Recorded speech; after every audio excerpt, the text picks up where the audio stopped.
This week, top executives from the U.S. financial sector announced they're about ready to ruin the world again. Representatives from all major banking and investment institutions said that more than enough time has passed since they last caused a major global economic meltdown and confirmed they're pretty much fully prepared to bring about a brand new worldwide financial crisis. We feel like we've given people enough time to get comfortable again. Consumer spending has increased, housing market has rebounded. So yeah, we're all set to go ahead and ruin the global economy again. And in other news, the perfect gift for a local man is unfortunately a gift certificate to Lowe's Cinemas. Mall shoppers look on in awe as a helpless 15-year-old girl is viciously torn apart by a pack of her peers. And a drunk pilot decides to pull over onto a cloud until he sobers up. You will now hear 3 gong strikes and a recitation of the great chant before being ushered to the hallowed garden. For more, keep checking theonion.com. This is the Onion News Network. You can help spread the ideas of liberty with our Patreon for just $5 per month at amps.freetalklive.com.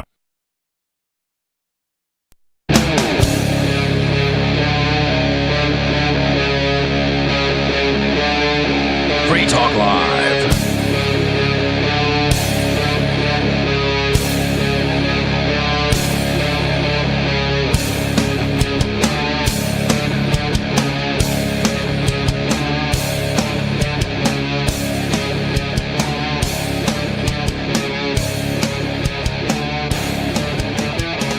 It's Free Talk Live, talk radio that you control, and 603-283-6160 is the phone number here. That's 603-283-6160. Everything's a little turned around today for a Sunday because Lori just was afraid she might be getting sick, so she had me do first chair. I'm not usually first chair. Lame. Riley is not usually on Sundays at all. And then there's this new guy. No, I'm just kidding. But Richie Rich is normal. Or so they claim. Us people talking to you. He's the ordinary host. I don't know if he's ordinary either, but he's the regular host. In his normal chair. In his normal chair, yeah. And there was one time I was sitting in that chair, and that made the Sunday show all messed up. So confusing. Didn't know left from right. When do I say my name? Well, obviously you figured it out. Yes. And the show went pretty good. No, it was ruined. I'm just kidding. But who are we listening or talking to on the radio? On Free Talk Live tonight, you've got me, Bonnie. Riley. And Richie Rich. And on that number, you can call to talk about whatever is on your mind. It's 603-283-6160. And we have a lot of different really crazy things to talk about. First of all, I just want to do an audio check and make sure I'm coming through everybody's earphones normally. Well, that's kind of the problem. We've been having problems with the mic that Riley's sitting at, but it has been coming through normally on my headphones every single time when people complain about that. So today I just messed a little bit with the gain. I hope he doesn't sound distorted. I'm sounding a little distorted to me, but I can't really tell if it's me it's not or... you. Okay. Yeah, not your voice or anything. We'll figure it out eventually. We're doing the show live, so we can't, I guess we'll fix it in post. Well, that's the thing. So last night's show, it was not fixed in post. And that's how we, I listened to last night's show on my drive over to the studio, and I could not hear that microphone at all.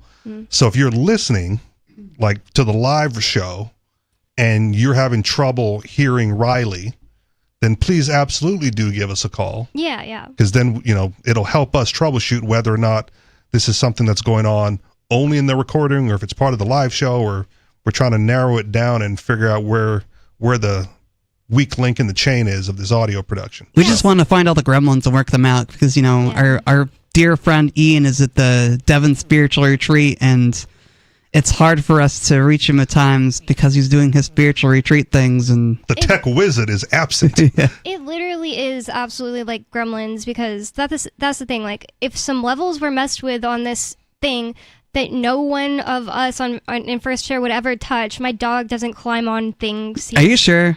Yes. Okay. He doesn't climb on things. That's good, because at least Ian's trained him well. He was never climbing on things. He's like scared if you pick him up in the wrong way type of dog. Yeah.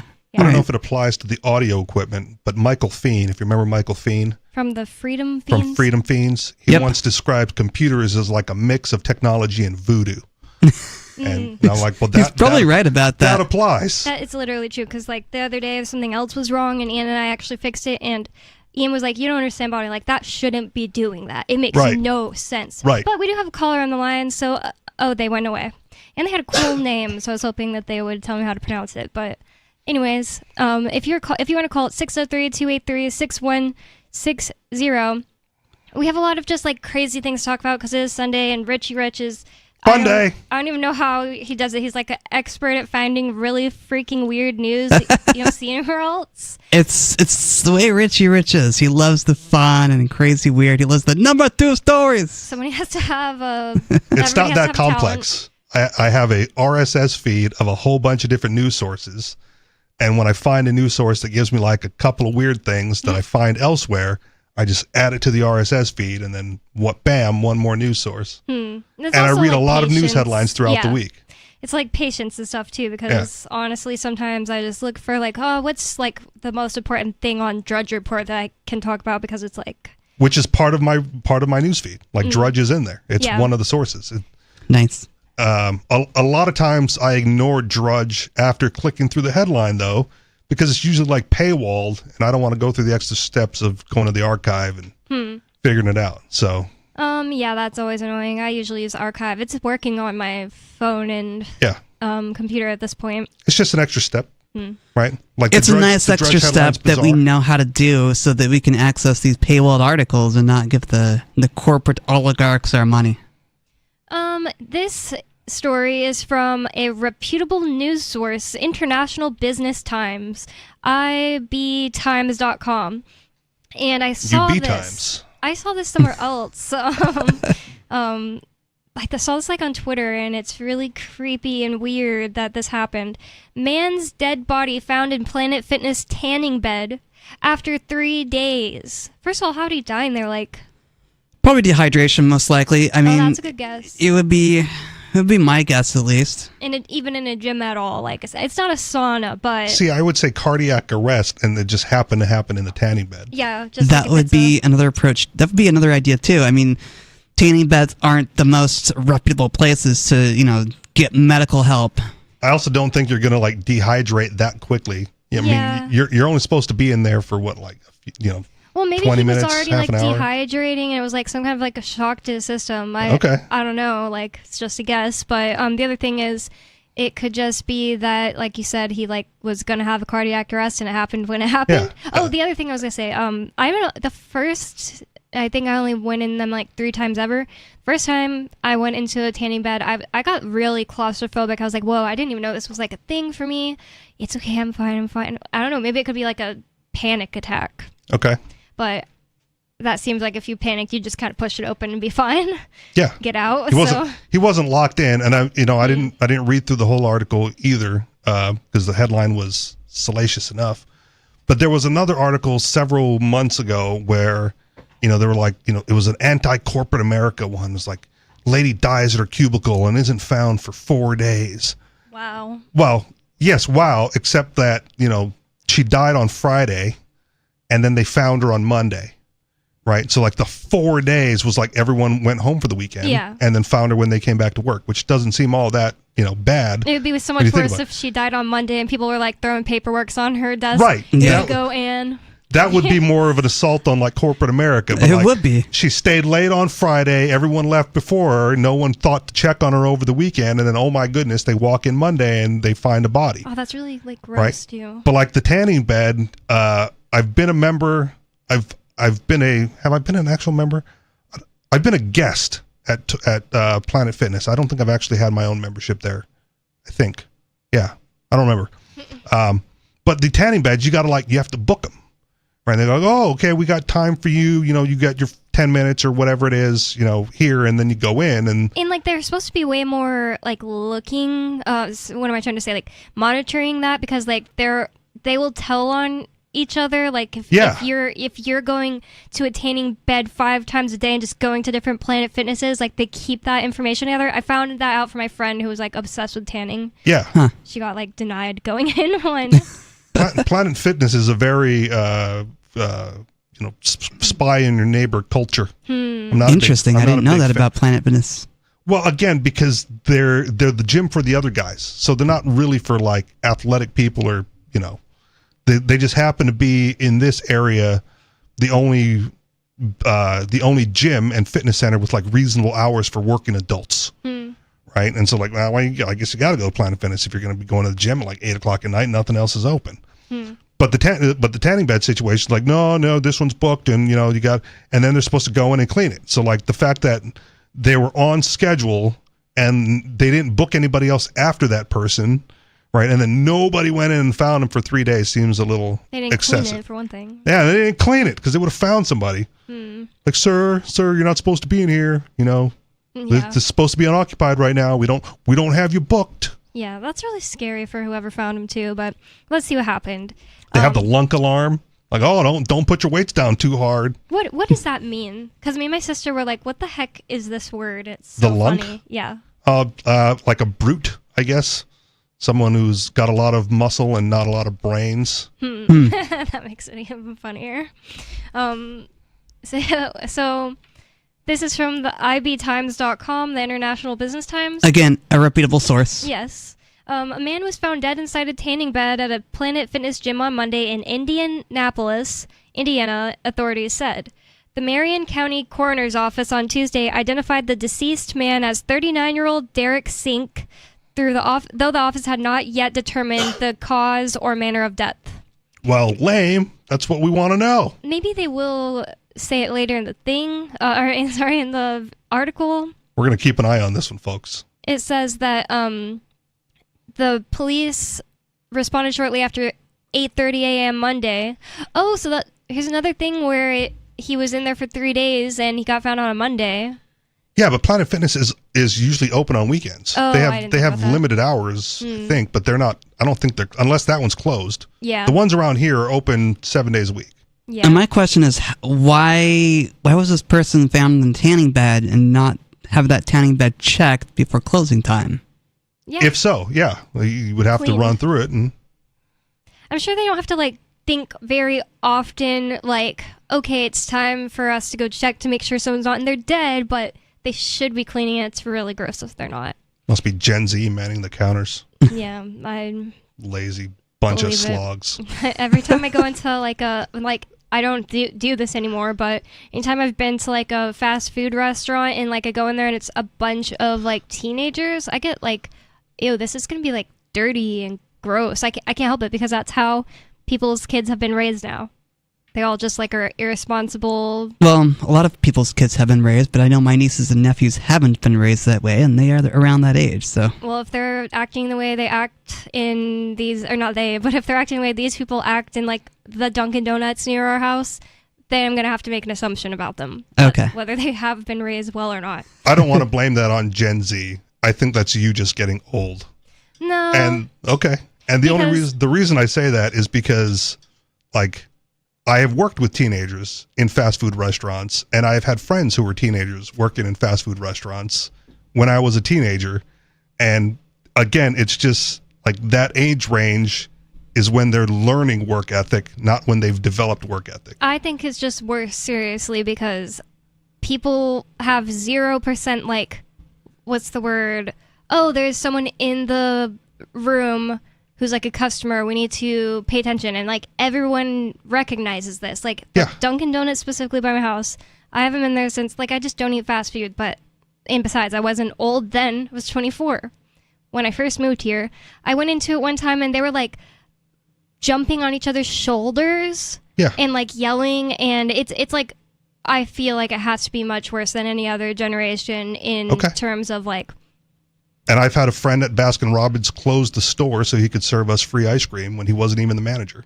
Yeah, but he's just dude, just watch the door, make sure nobody comes in and lock it. And if you see someone else in a Baskin-Robbins shirt, unlock it. Yeah, well, that right? That isn't the same thing at all. I don't think that's the same thing as I worked at a gas station, and my buddy was a teenager, and his girlfriend did not work at the gas station, and we just threw a uniform on her so she could stand behind the counter with us. Yeah, but were they making out in front of the customers, stuff like that? That's the type of thing that would be comparable to what I'm saying. When someone walks in and is checking out, are they just talking about cussing and talking together blah blah blah blah blah blah, not even looking at them, technically scanning stuff and here's your food. It's 0% not just customer service. I need really good customer service. It's don't give a damn type behavior, and it makes you think.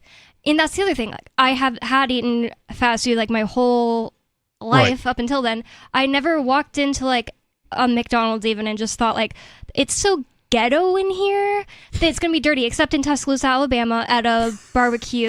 At a Burger King. I was like, yeah, this is freaking me out. This is gonna be like dirty food.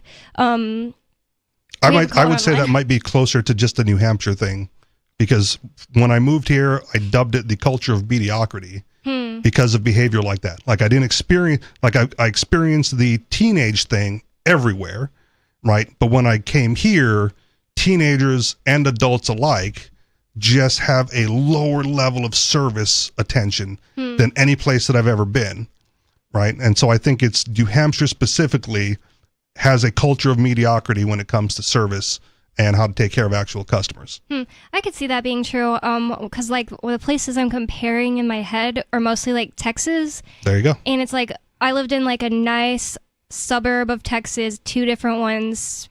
And I'm just thinking of like, obviously I'm not comparing everything to like Chick-fil-A, but the Chick-fil-A's are like way better than the Chick-fil-A here in Nashua. Right. And the Chick-fil-A here in Nashua is like the best service in all of New Hampshire. Right. Which is saying something because... But they all hire teenagers. Yeah. Yeah. So I guess you have to be like the best of the best for like basically any Chick-fil-A.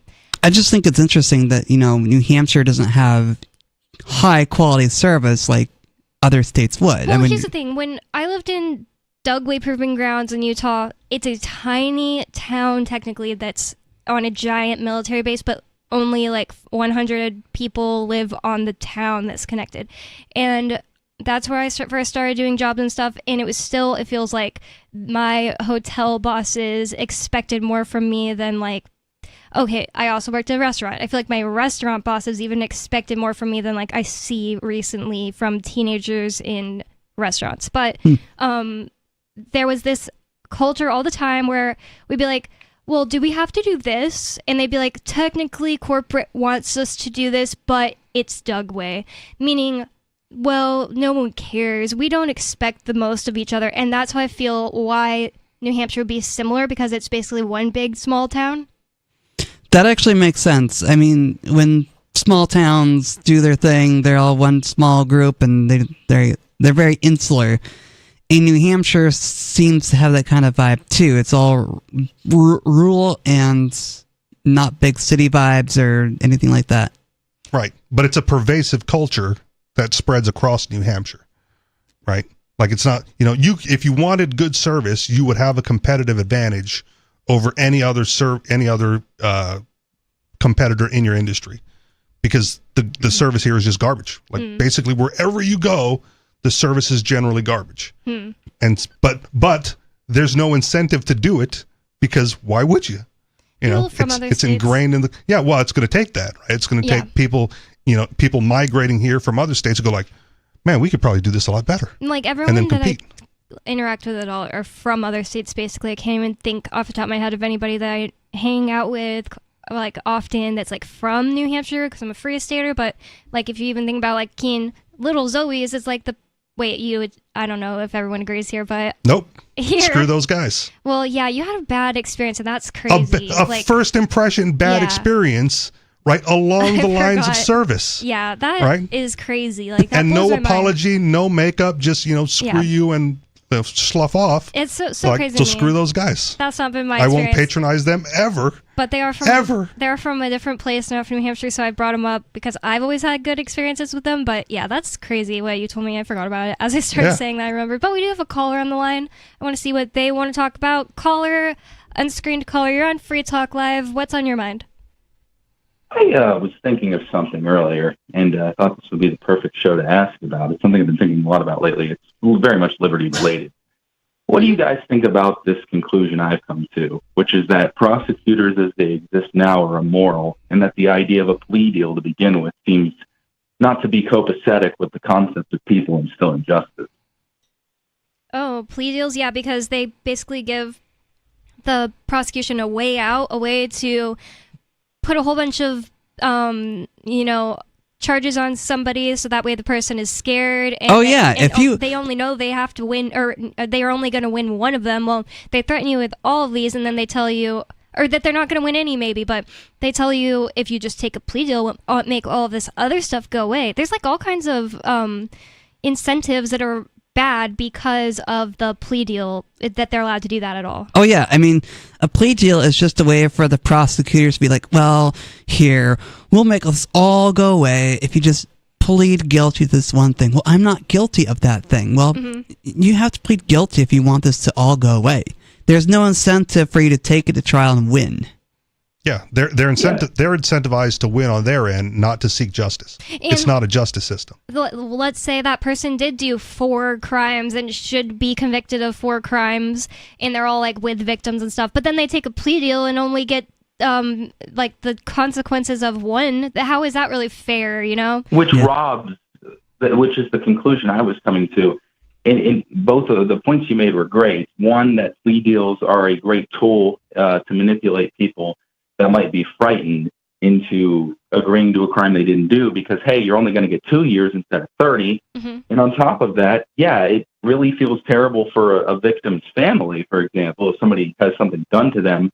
Like, oh, I know they beat and raped you, but we're just going to call it aggravated battery and give them a year in prison instead of the 5 because I want to be an attorney general one day and I want to show you how many freaking prosecutions I have under my belt, how many convictions I've got. Yep. Yeah. They tried that on my dad back in the 80s. This is a really interesting story. Is he was considered an accessory after the fact for a robbery that he had nothing to do with, and he had asked for an attorney.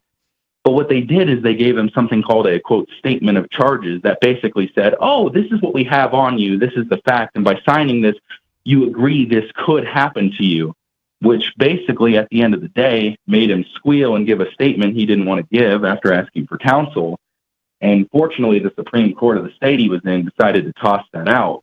But hearing that case really made me reconsider the role prosecutors should have and whether or not they should be able to even offer plea agreements. Yep, they play like all kinds of little games where it's like, well, we can't actually bring someone to justice, but we can just harm whoever we can get to sometimes. And then we look good. Yeah. Well, we look good because we put someone in jail. We did something. Yeah, I want to be an attorney general. I want to be a I want to be the top dog and make sure I get to lock everybody up. I'm such a great human being. No, I'll go one level up. Even if you take a plea deal, the judge doesn't have to recognize it. Like they can override that too. Whoa. And so it's dangerous to take a plea deal. I'm like, okay, I'll plead down to a lesser charge and only get this, and then you got the guilty plea on record, and the judge goes, well, throw the book at him anyway. Like we're not going to honor the agreement you've made with the prosecutor's office. Wow. So it's dangerous there too. I didn't even think of that angle. Well, I didn't even think of that angle. Yeah. It happened to me on a very small scale, right? I went to court for a traffic thing. And the prosecutor said, like, hey, we want you want to plea down and you take a fine or whatever. And I said, well, make it, it was like a $250 fine. I said, make it $200 and I'll donate it to charity. And the prosecutor said yes. And the judge said no. Wow. Thank you for the call, caller. Thank you. Very interesting stuff. And I definitely don't like prosecutors, plea deals. Don't take the plea deal. And there's more coming up. It's free. Talk Live 603-283-6160.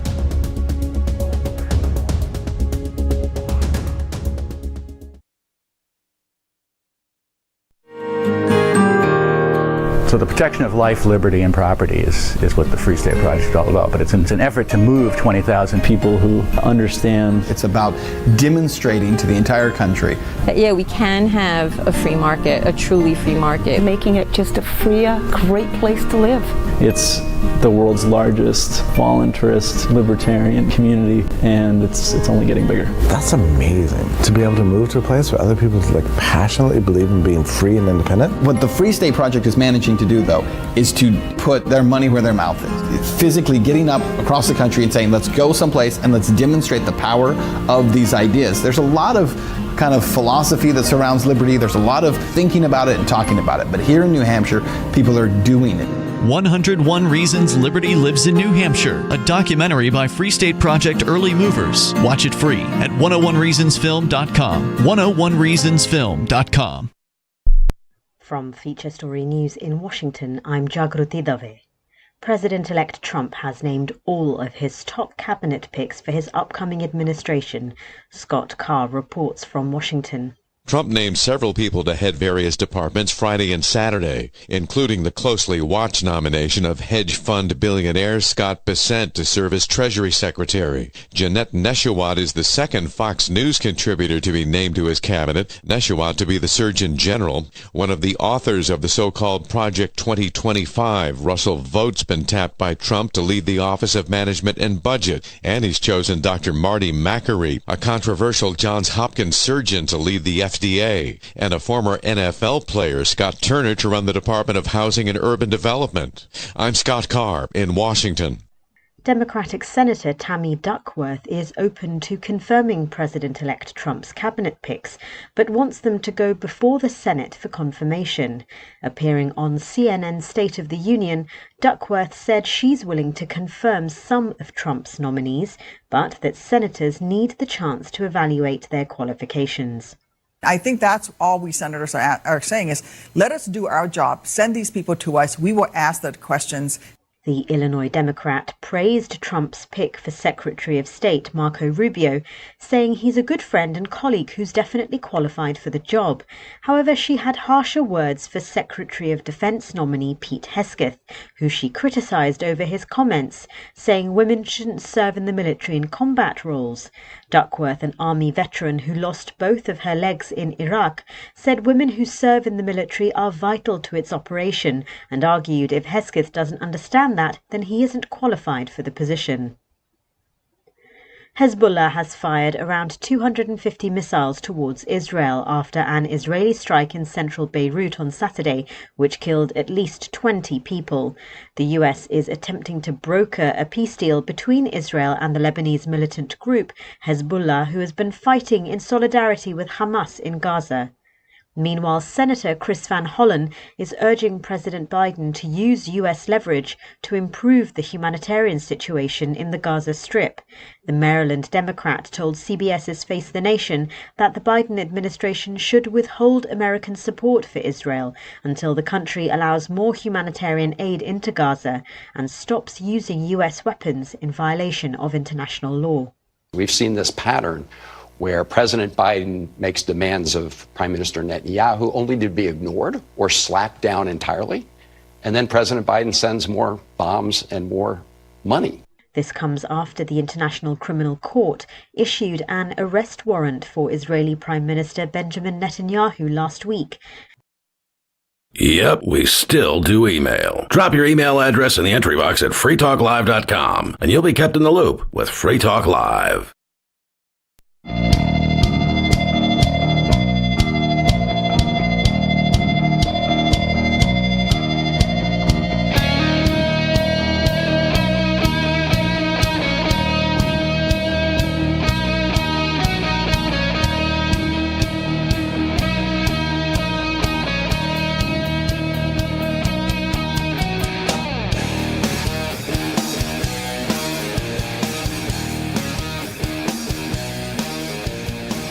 Free Talk Live, talk radio that you control. And 603-283-6160 is the phone number. That's 603-283-6160. And not your keys, not your Bitcoin is a lesson that too many people have learned the hard way. It's always best to get your crypto into a wallet that you control, but not all wallets are equal. Many of our hosts have been using Edge for years to manage crypto, and there just aren't many wallets to compare. Featuring a unique login system that makes it easier for you to access your crypto from multiple devices, Edge is designed to be user-friendly. In a space that can be notoriously difficult for non-tech people, Edge is a valuable tool for novices and experts alike. You can learn more at edge.app, that's edge.app, which features a link at the top for those who wish to learn more about crypto and wallets. Thank you to Edge for sponsoring Free Talk Live, and again, to learn more, visit edge.app. And with you on Free Talk Live tonight, you've got me, Bonnie, Riley, and Richie Rich. And I could vouch for Edge. That whole login system. When I upgraded my phone last year, I didn't do any of the data transfers. I just started from scratch. And so I'm like, let's see what happens with the Edge. So I did the backup initially. I took down my seed phrase and all that other stuff. But when I installed Edge on my new phone, logged in with my normal login, and all of my wallets just populated right in place like it was on my old phone. Nice. That's really nice. Right. So don't lose your login, but also, keep your keys and back it up and all that other fun stuff like you would normally do. Keep your keys, keep your crypto. Right.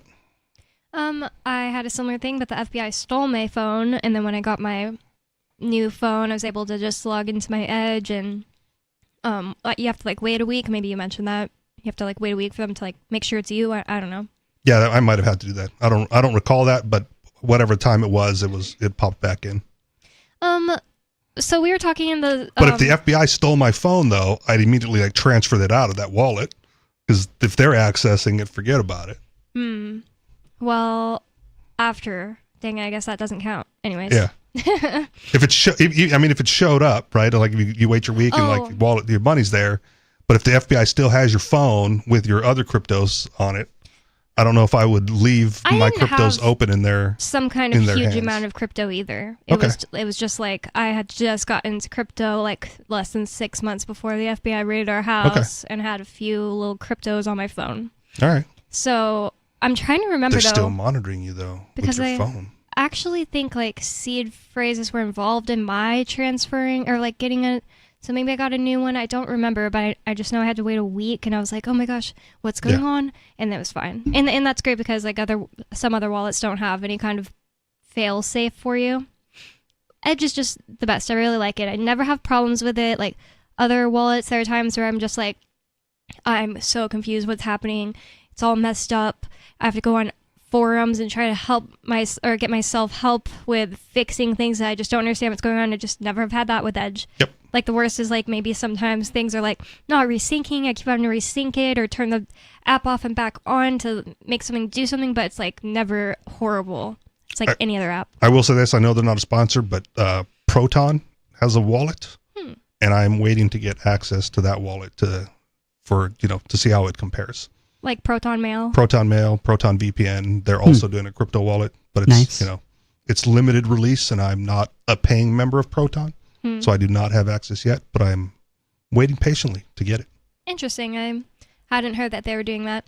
Well, in the last segment, we were talking about this guy who died in a tanning bed, and I just wanted to mention, because the article we read said that it hadn't been reported by the coroner's office, why he died, the manner of death, but this same article does say that Sink's family officially reported him missing on Sunday after last hearing from him on Friday. Sink's aunt told WTHR 13, whatever that is, that it's a news channel. Well, yeah, I assume that, but it's just Weather 13, I guess. I don't know what. No, it's just the call letters. Yeah, WHTR, the call letters. I don't know where that's broadcasting. No, it's WTHR. 13. WTHR? Yeah. Here locally, you have WMUR. I knew from the first time I said it that it's a news station. I'm just saying, where that is, the actual name. It in most news places, I think, would say their name, not their call letter things. But this is we a have reputable. WMUR here. But this is a reputable. No, this isn't like that. It's WTHR 13. WMUR is just WMUR Channel 9. Oh. So they would just put WMUR 9. Maybe it's because if it's WMUR a local was thing. reporting this, then it would say WMUR. But that's the thing. That's the other thing. If an international, like this website says, news station was saying anything about WMUR 9, it'd be kind of dumb not to say local Keene, New Hampshire station. Blah blah. Well, it's not Keene, but anyways, it says that Sink's aunt told WTHR 13 that Sink visited the tanning bed on Friday and wasn't found until Monday, despite the fact that he was wearing an ankle monitor. According to Sink's family, Sink struggled with drug use, and they say a needle was found in the room with him. So I felt that was... So he OD'd in the tanning bed. Exactly. I think that has to be related. We were both shoots wrong. up and goes into a tanning bed. Drug addicts. Crazy. Drug addicts. But like that's drug what they addicts do. don't And care how they look that's the still. thing. We're not drug addicts. We don't understand. At least I'm not a drug addict. At least not that I know of. I mean, we don't understand someone who would want to go shoot up heroin or cocaine and go to a tanning bed. Well, it's just that's the thing. Like, it's one thing if you're a drug addict of caffeine. If you're a drug addict of heroin, it's surprising that you're like doing it in a tanning bed instead of just like a park bench where you fall off and hit your head on a rock. No, you get privacy in the tanning booth room, man. It just seems like he's kind of a unique guy. Like, yeah, it's gonna be so nice. I'm gonna be getting tan and look good while doing it. No, and it's I'll like hit my I'm heroin. having withdrawals. I need the hit, and I'm going to go get a tan. So I'm going to take my drugs and go get a tan. It's like wake and bake, but for needle people. It says that a gym member who was there, so it was like just a member that found it. It says a gym member who was there before police arrived Monday morning told the outlet that there had been a noticeable foul smell and expressed surprise that a dead person could have been there all weekend. Oh, okay, I see. He didn't actually go find him. So I guess the police went and found him. And, yeah, it's just like, he's surprised that a dead person could be there all weekend? Smells like heroin and burnt skin coming from tanning bed number 3. Then again, I was going to say, why is he so surprised that it'd be there all weekend if they're closed in the weekends? But then I remembered that it's like a gym, and most gyms are like open on the weekends. Even if they were closed on Sunday, that would mean Friday and Saturday they were open, people going in there and working there, and they didn't noticed. bother cleaning it Friday or Saturday or checking on anybody. Yeah. Yeah. So, very weird. Elizabeth Lynn told the outlet, the tanning bed has a door, I believe, but still, why are we not concerned that the tanning bed has been closed for 3 days, potentially? I guess that means that whenever somebody's out, they're supposed to open it, like, to Well, again, before double-check. you lock up and leave for the night, if they are closed, right, there's got to be some sort of cleaning procedure to go clean that stuff up. So some teenager on that staff has the duty to open that door, sweep the floor, mop the floor, wipe down the equipment, sanitize, right? And they were negligent in their duties. I hear the door's closed. I'm not going in there. Hey, boss, it's locked. What do I do? Well, knock. Yeah, I don't think right, they and then lock. announce.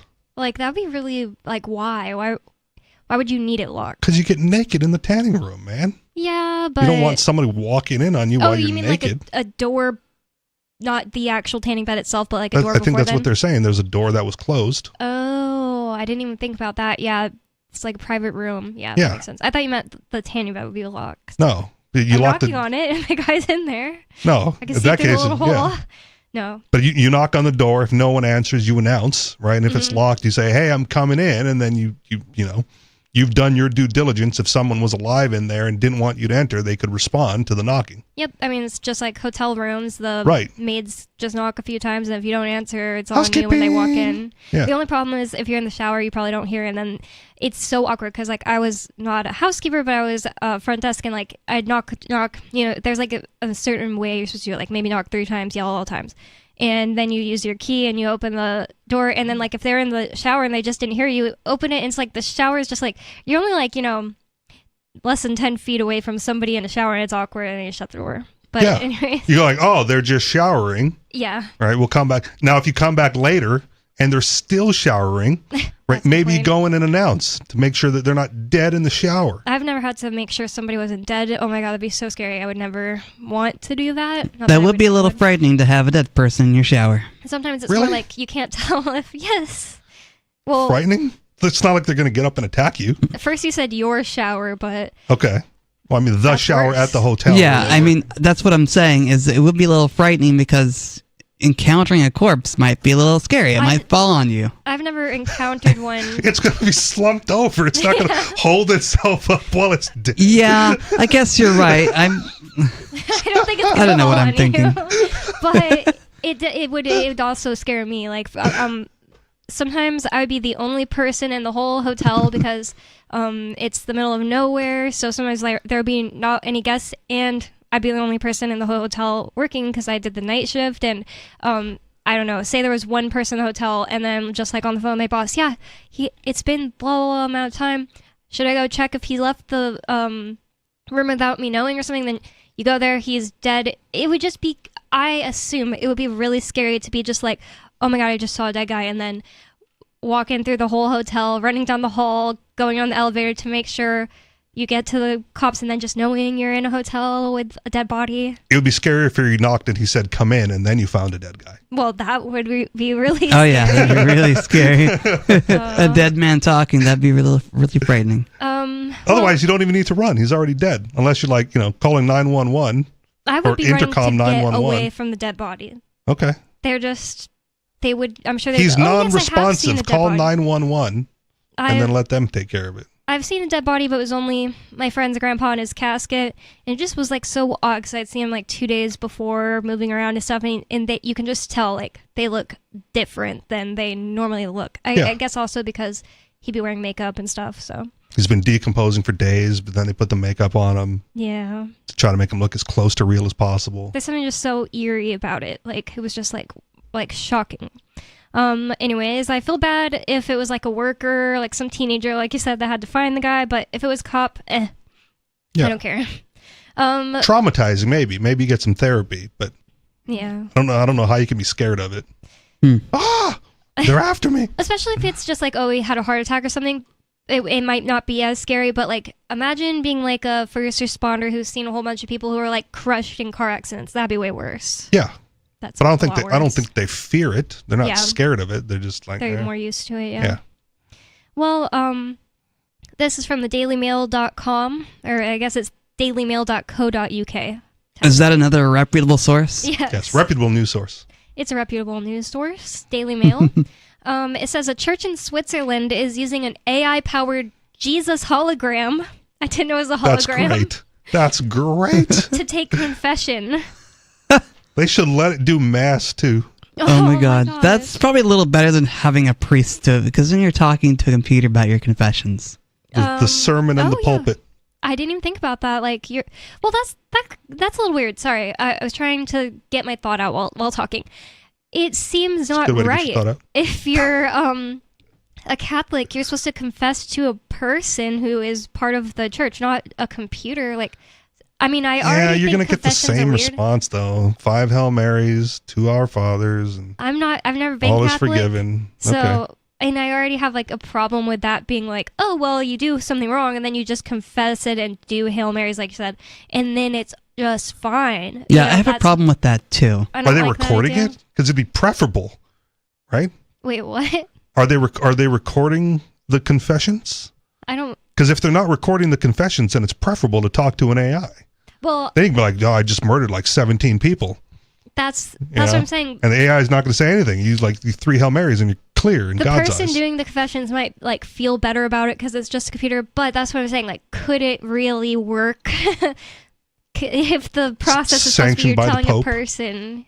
I guess in their religion, it's just like, well, if the Pope says it's fine, then it's fine, which is just like. Is it talking to the person that matters, or is it like he's a vessel to God and you're getting? Yeah, but that's the thing. It's a person who has been like they've went through the process. I almost said cremated. I don't remember the words. What if they're just using holy water to like cool the computer system? Does that count? I'm really interested. Maybe the Pope did say, "Hey, this is fine." I don't know. So let's look into it. And also, I don't even know, is this Catholic? Because maybe there are some other Christian sects that do confessions, but I've never heard of one. I know within Mormonism, some confessions are handled through what's called a bishop in the Mormon Church. And so, I don't know. It would be interesting if... Hologram Jesus outranks the bishop. Yeah. Wait, so are there just confessions, like that's a thing in Mormonism? I don't know if it's to the degree of Catholicism necessarily, but I do know that, some major sins like self-stimulation or sexual sins should be confessed to with a bishop. Like if you're having premarital sex, then you should go talk to your bishop. That makes sense. So they can load it in the spank bank for later? Oh my god. In the Secret Lives of Mormon Wives, which is a reality TV show, one of the Mormon girls had just gotten in a big scandal because her and her friends were swinging with the other Mormon couples. Yeah, that's usually frowned on within Mormonism doctrinally. And, it's like Penthouse Letters for Mormons. I don't know what Penthouse Letters is. Oh, you're missing out. Reality show? No, it's an old like porn magazine where Oh. people would write in and I'm missing out. tell of their sexual exploits. Well, so her mom, that main character, was like, have you went and talked to your bishop? And she was like, no, they're going to excommunicate me. But Which they probably will if you're having premarital sex or sex outside marriage. That makes sense. It's probably even like double bad if you're... Just go get married by hologram Jesus first. Oh my god. I like that idea. Just say you're married. We won't worry about it. And that's the thing, like, who made this Jesus? How do I not know that the real person who lived and was Jesus wouldn't say to that girl who was swinging with her friends, well, it's okay, like, I forgive you and we can move on from this and you'll be fine. But he absolutely would. He hung out with prostitutes. He did. Like that's part of his shtick. But the thing is, but then if they program this AI guy to be like, if you get any confessions like that, tell them they're excommunicated. You know, then like it really depends on how they. It's not very program Christ-like. Yeah. So I do want to say, Richie Rich, that, you know, whenever someone brings up the point, well, Jesus hung out with prostitutes and sinners, I always hear, I don't know if it's Mormons who say this, but I always hear other people say, well, he may have hung out with them, but he wasn't endorsing their sin. He was telling them to repent and be better. But that's what you do at confession. Yeah. That's the whole point. Right? So like, hey, I sinned, and then you like repent and do better, not get excommunicated by AI Jesus. Yeah. Right? Yep. All right. So let's get into the article from reputable news source dailymail.com. Co.uk. Oh, yeah. Anyways, I need to stop saying .com because then I start reading the whole URL and it's like not necessary. So some modern technologies may seem miraculous, but has never been quite so literal. Thanks to technological advances, worshippers at a church in Switzerland can now speak directly to Jesus, or at least an AI version of him, which sounds just so, what is the word? It sounds it sounds sacrilegious. There's another word. That sounds like blasphemic. Like, there shouldn't be another Jesus. I guess in a way it can be perceived as blasphemy, but at the same time, I find it fascinating that here we have people thinking of, hey, let's use AI to collect confessionals and make it look like the AI is actually Jesus, so it makes it feel more real to the confessors Maybe or whatever. Staff. And there's supposed to be another Jesus because there's supposed to be a second coming. No, it's supposed to be the same Jesus coming a second time back. Okay.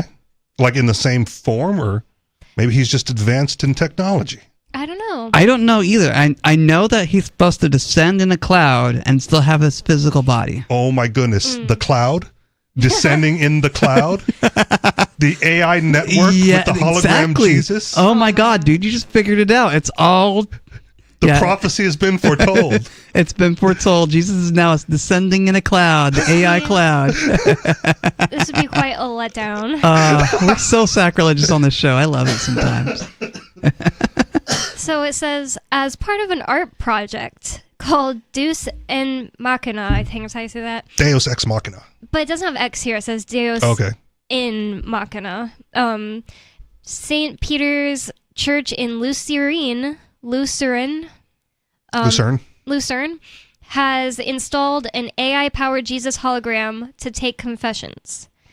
Worshippers simply voice their concerns and questions to get a response from the digitally rendered face of Jesus. So it only has a face too.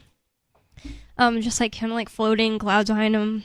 Probably. I'd love to. Like, I won't be able to see it, but it'd be cool to see it. You can imagine it. I can imagine. Yes. See it in action or something. Well, experience it in action. So it says at least 2/3 of people who spoke to AI Jesus came out of the confessional reporting having had a spiritual experience. One impressed worshiper told news outlet Daily Wire, I guess, I was surprised it was so easy, and though it's a machine, it gave me so much advice. So it doesn't sound spiritual. AI Jesus really gets me. We're really vibing in there. That's funny. I could imagine this AI Jesus being used everywhere, and people are like, oh, I just confessed all my sins to AI Jesus. I feel so good. I'm so forgiven now. You can get advice from ChatGPT. You really could. Spiritual experience. Yeah. While the installation is only temporary, the St. Peter's Chapel says that similar chat bots could one day take on some of the responsibilities of church pastors. Oh, that's so gross. Honestly. Would the Muslims do it? I don't know. Would we have a rendering of AI Muhammad? They wouldn't do that, right? Even if they were like, hey, we could talk to Muhammad through AI, that probably wouldn't have a picture. Just Right. like blank screen. I don't know, though. It says, Checkmate, Muslims. we have You don't get an this. AI Muhammad. Oh my god. That's so funny. I don't know. Maybe they don't want an AI Muhammad because it's actually sacrilegious to them. But As it should be. yeah. I mean, I would think This so. is Just bizarre, and that's why we're making fun of it. At least that's why I'm making fun of it. based on how the religion is set up, it seems to me like this is sacrilegious and probably would be one of those churches that the other churches in the neighborhood are like, oh, it's that one. Like, Don't go to that church. Yeah. They do demonic things there. You don't want to go see the demonically powered Jesus now, do you? yeah. This is the Westboro Baptist of Switzerland. Or, some people would think of Or the ones too with- liberal Catholic church downtown. You Exactly, can't that's go more there. what I It's was too thinking. liberal. Like, it's not orthodox enough. The Unitarian in Keene downtown that has Okay. the pride flags in the window. All right. Then the other church people wouldn't go there. That's what it feels like to me. Well, It's the like, Unitarian, that's why. is that what is called Unitarian? No, Unitarians are like all encompassing and all accepting. They're not specifically. Oh wait, is the one in downtown Keene, is it Unitarian or is it Universal Life Church? I don't know. I don't know. You said it. I don't live here. Yeah, I think it's Universal Life, and then down the street there's Unitarian, because I just learned recently that Unitarian is like multi-religion, and Right. I did not know that before. But still, they're like regular Christian churches, Universal Life, whatever, but they're way too woke for all the other churches. But in New Hampshire, it's supposed to be the most atheist state, and I haven't met anyone who seems like a really diehard Christian up here at all. Like, moved here. Yeah, I know of, I think, one person, but from here. My boss for my regular job is a former Baptist pastor. So No. In New Hampshire? He's also not from here. He's like Canadian, but lived here for long enough to be considered a native, I guess. So you say he's a former Baptist pastor. Is he still a Baptist at all, or is he? Yes, but he no longer qualifies to be a pastor. Okay. You should ask him what he thinks of this, if you don't think it'll offend him. Yeah, whatever. I try to stay out of those discussions with him, again, because he's wrong. And the boss. Yeah, the boss. Well, it says that not everyone is quite so impressed, with some visitors calling the avatar's advice generic and branding it as a gimmick, which is just what I would expect, honestly. I would expect it to be branded a gimmick too, because it's really just a computerized version of the creator god Jesus being portrayed as a person to receive confession. Probably a white Jesus too. Probably. If this picture is it, then I think it is a white Jesus with like some matrix code behind him in the shape of, like the halo around Jesus in some pictures. It's Free Talk Live. More coming up. 603-283-6160. Don't go anywhere. It's Free Talk Live. When you're coping with bad news and the news media come calling, and they will, don't clam up. As notorious political figures find out the hard way, the cover-up can be worse than the crime. So get out in front of unfavorable news about your company, your group, or organization, or yourself. The sooner you confront a negative story, the sooner it will be over. Responding as quickly to negative stories as you do to positive ones enhances your credibility. Hiding embarrassing information or lying will do more damage than damage control. Never stonewall. Tell your side of the story, use specifics, and detail what corrective action has already been taken. Respond in kind. If the issue is emotional, don't sound like a cold, unemotional Mr. Spock. For more tips on critical communication skills for the way things are now, hit survivalspeech.com. I'm Holland Cook. Should you be able to earn an honest living free from senseless government interference? The Institute for Justice thinks so. That's why we've spent years defending hard-working men and women from pointless government regulations. Nationwide, IJ has created opportunity by reducing government power. But there is still more work to be done. Visit our website today at ij.org. Let IJ take care of the government so you can take care of your business. What if you want to hear the latest episode of Free Talk Live, but all you have is your phone, you forgot to download our archive, and you have no data connection? You can call our Listen line at 641-793-0191. That's a long-distance number, so you may incur charges. If not, listen as long as you want. 641-793-0191. The Free Talk Live Listen line, 641-793-0191. You're listening to the live edition of Free Talk Live. Hour number 2 is next after the news here on the Liberty Radio Network at LRN.FM. From Feature Story News in Washington, I'm Jagruti Dave. President-elect Trump has named all of his top cabinet picks for his upcoming administration. Scott Carr reports from Washington.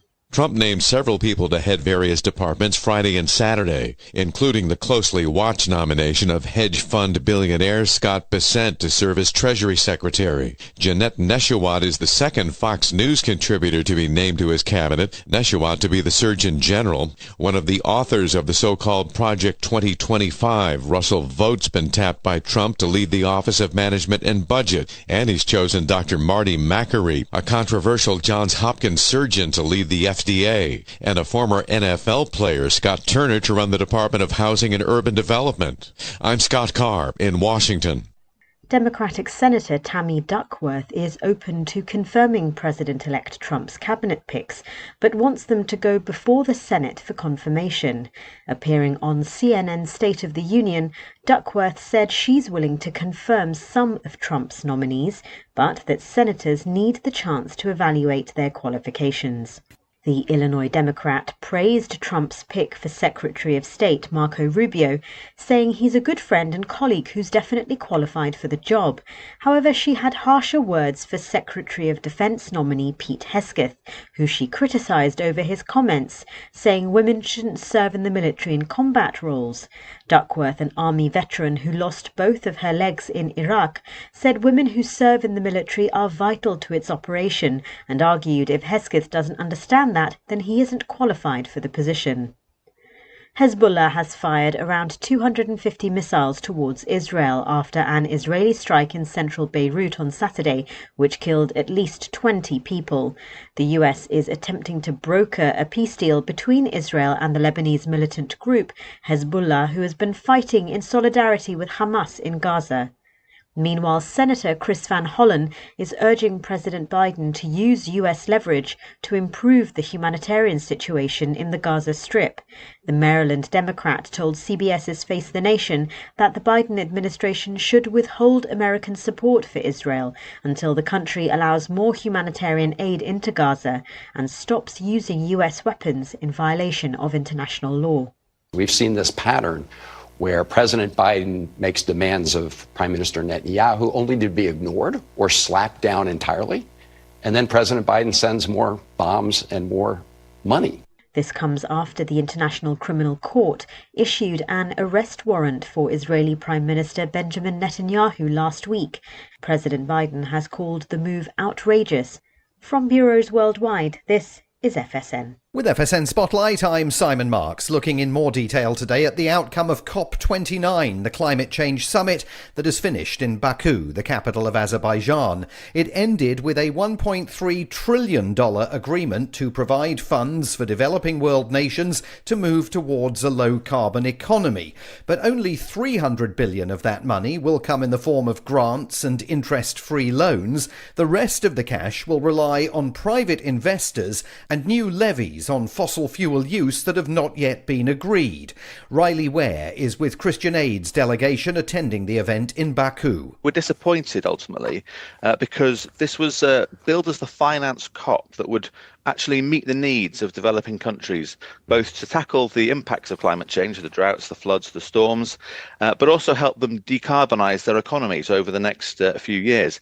And despite this being kind of the moment where we were supposed to really mobilise the right amount of money to do that, the number is too low and it's too vague. It will come from largely loans that will just add to the debt burden of many of these poorer countries. There were protests in the final hours of COP29 and allegations that Saudi Arabia was playing a behind-the-scenes role to alter the final text of the summit without full consultation. The event ended in a general atmosphere of recrimination and claims that it had been a missed opportunity. With FSN Spotlight, I'm Simon Marks. The main headlines again. President-elect Trump has named all of his top cabinet picks for his upcoming administration. Democratic Senator Tammy Duckworth is open to confirming President-elect Trump's cabinet picks, but she says that senators need the chance to evaluate their qualifications first. Hezbollah has fired around 250 missiles towards Israel after an Israeli strike in central Beirut on Saturday, which killed at least 20 people. And that is the It's The Onion Radio News. God loses his decision-making coin. This is Doyle Redland reporting. The Lord God has confirmed that he has misplaced his special decision-making coin. The coin, a relatively unremarkable 1972 nickel, has been used almost daily by the Supreme Being for over 4 billion years for the purpose of determining everything from the direction of the wind to the outcome of history. The visibly distraught God added, I have no idea where I put it. I remember flipping it last night for a couple in Monroe, Michigan who were trying to conceive a child, but I haven't seen it since. God also said he hopes to locate the coin before 7:15 Thursday morning when United Flight 251 takes off from Seattle with actress Dixie Carter on board. Doyle Redland for The Onion Radio News, online at theonion.com. This is The Onion News Network. Got Telegram? You can follow our channel there and discuss show prep with other listeners at telegram.freetalklive.com.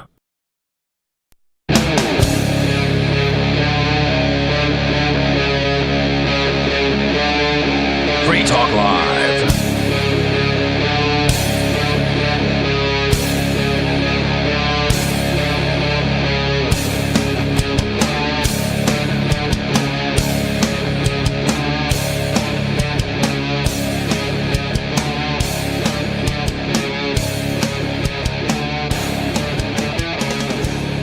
It's Free Talk Live, talk radio that you control, and 603-283-6160 is the phone number. That's 603-283-6160.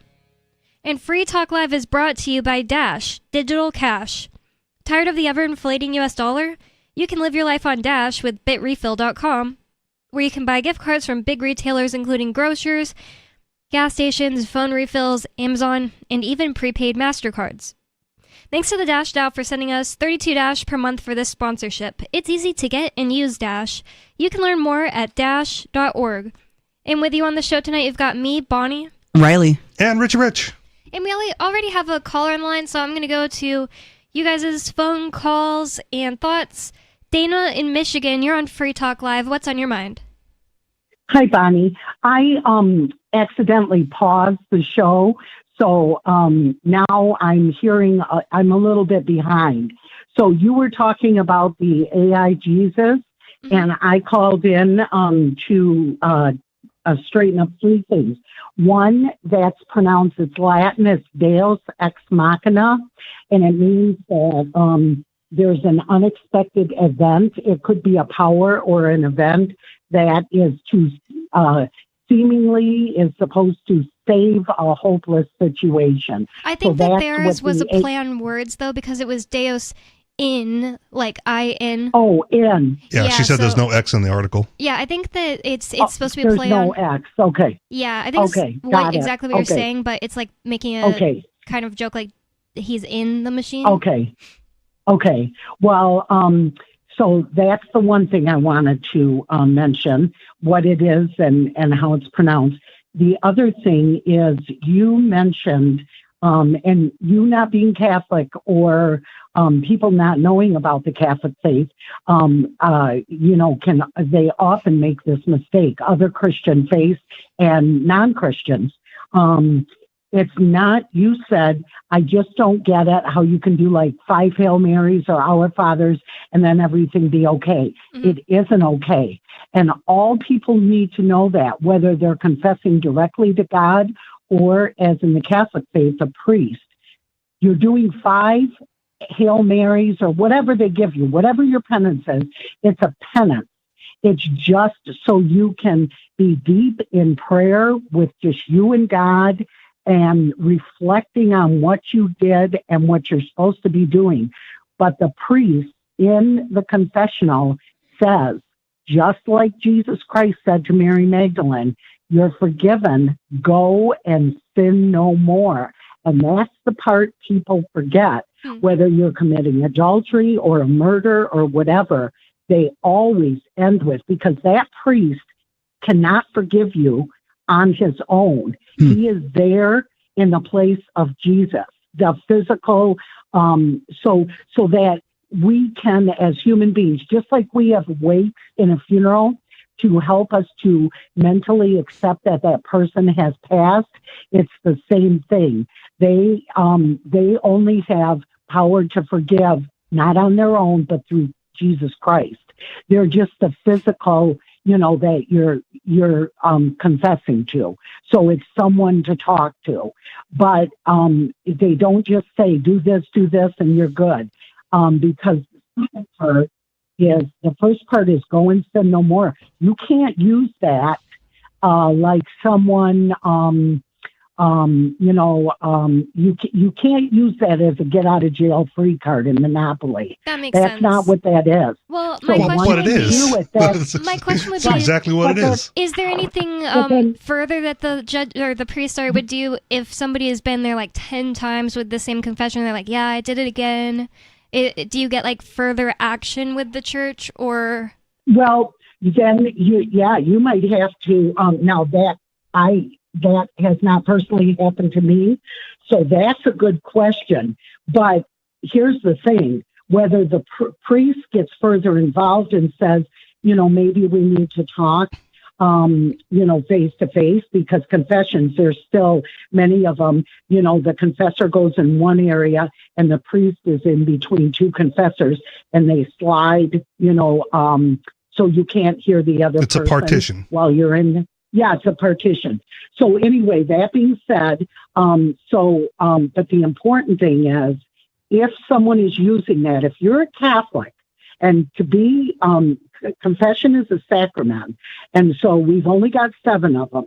So that's pretty important. So that being said, if you're a Catholic, you cannot use that as a get out of jail free card.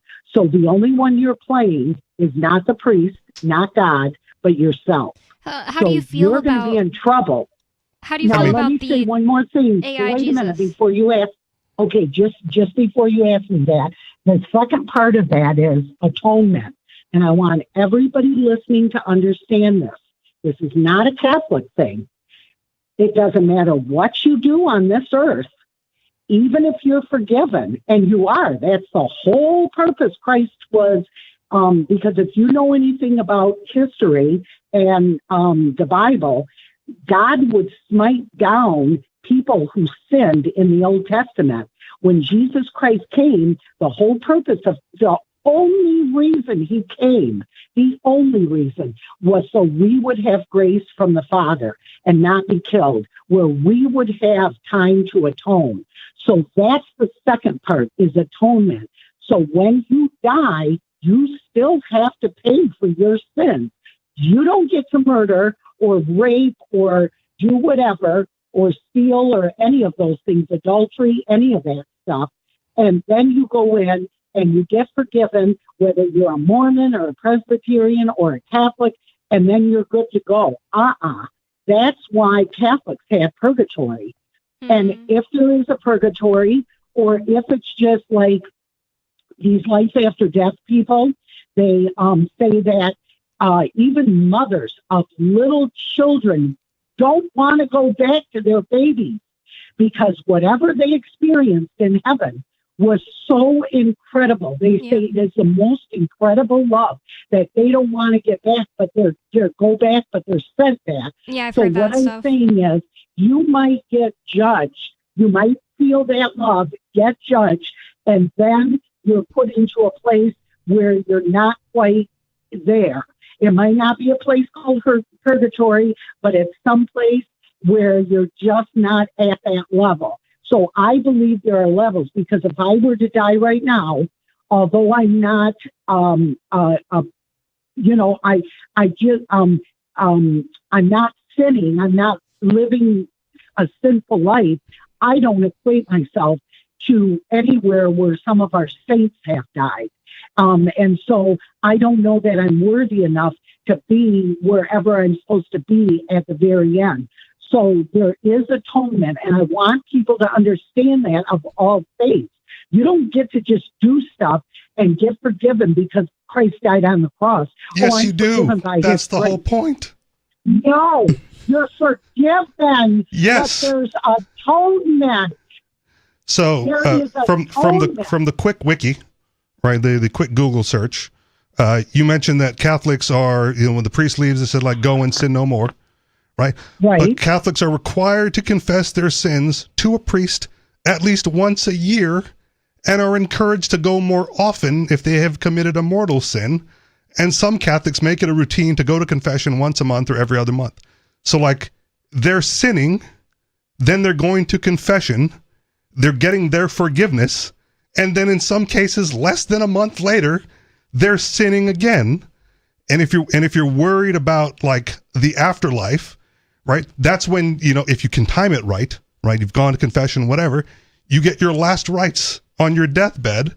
And the last rites, here's from Google, are intended to assure forgiveness of sins and entrance into heaven. Like, there is a difference. You're conflating two completely different things. No, I'm aligning them up to make sure that you can get forgiven all along the way. No, because I gave you like a whole bunch of time, and now I'm rebutting. I don't care. I don't care what you think you gave me. You're not in charge. Oh, okay. Then I'll just talk over you too then. Like, that's the thing. Well, did you get out what you wanted to say, Richie Rich, about that? Well, again, I grew up Catholic, so I've done all this. Right, not the last rites because I'm not dying yet, but like, I've gone to confession, I've said the prayers, and then I've gone to confession again. Maybe for the same stuff I've done prior, and then I gave it up because of how silly all of it is. Right? But the last rites, right, that's like the back door in.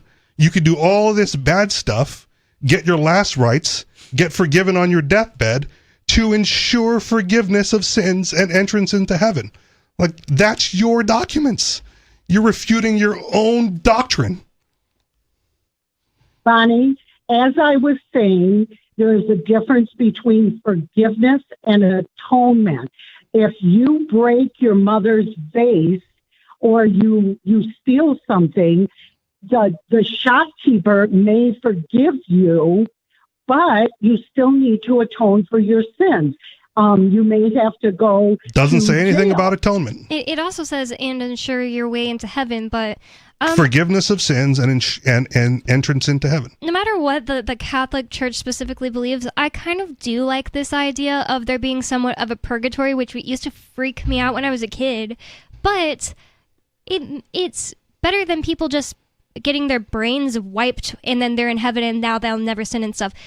This is what Emanuel Swedenborg, who is not a Catholic anymore at this point, said he saw in heaven. He said people would die and then they would, because he like had all kinds of near-death experiences. Basically, he was like a psychic and also a genius allegedly in the mining world. He was like the top miner scientist like in the world, so he's like a genius and allegedly had near-death experiences. Well, he might have had a near-death experience, but that doesn't mean he like ascended into heaven and came back. Okay, so he definitely had near-death experiences, and allegedly they brought him to heaven, and that's what he wrote about. And one thing that he wrote about that I just have always really liked the idea of is, say your problem is, this one Swedenborgian guy that I like to listen to, he always gives the example of somebody who is obsessed with being better than everyone else. I think that's just because that's that guy's personal like thing Ego. that he had a problem with. Well, he said, say that's your biggest thing you had a problem with. And when you die, you don't quite go straight to heaven, but you will get brought into like this house, and every single person in the room only wants to hear what you have to say, only wants to know what you're thinking. Everybody just only cares about you. And then like after like 20 years of that in heaven time or whatever, purgatory time, you'll start to be like, oh my god, wait, this isn't even good. And then you'll get shown how it's hurting other people, things that you do. Just like it basically, like God has these setups to teach people to decide themselves. And not you're to more sin. than welcome to believe any nonsense you want. Mhm.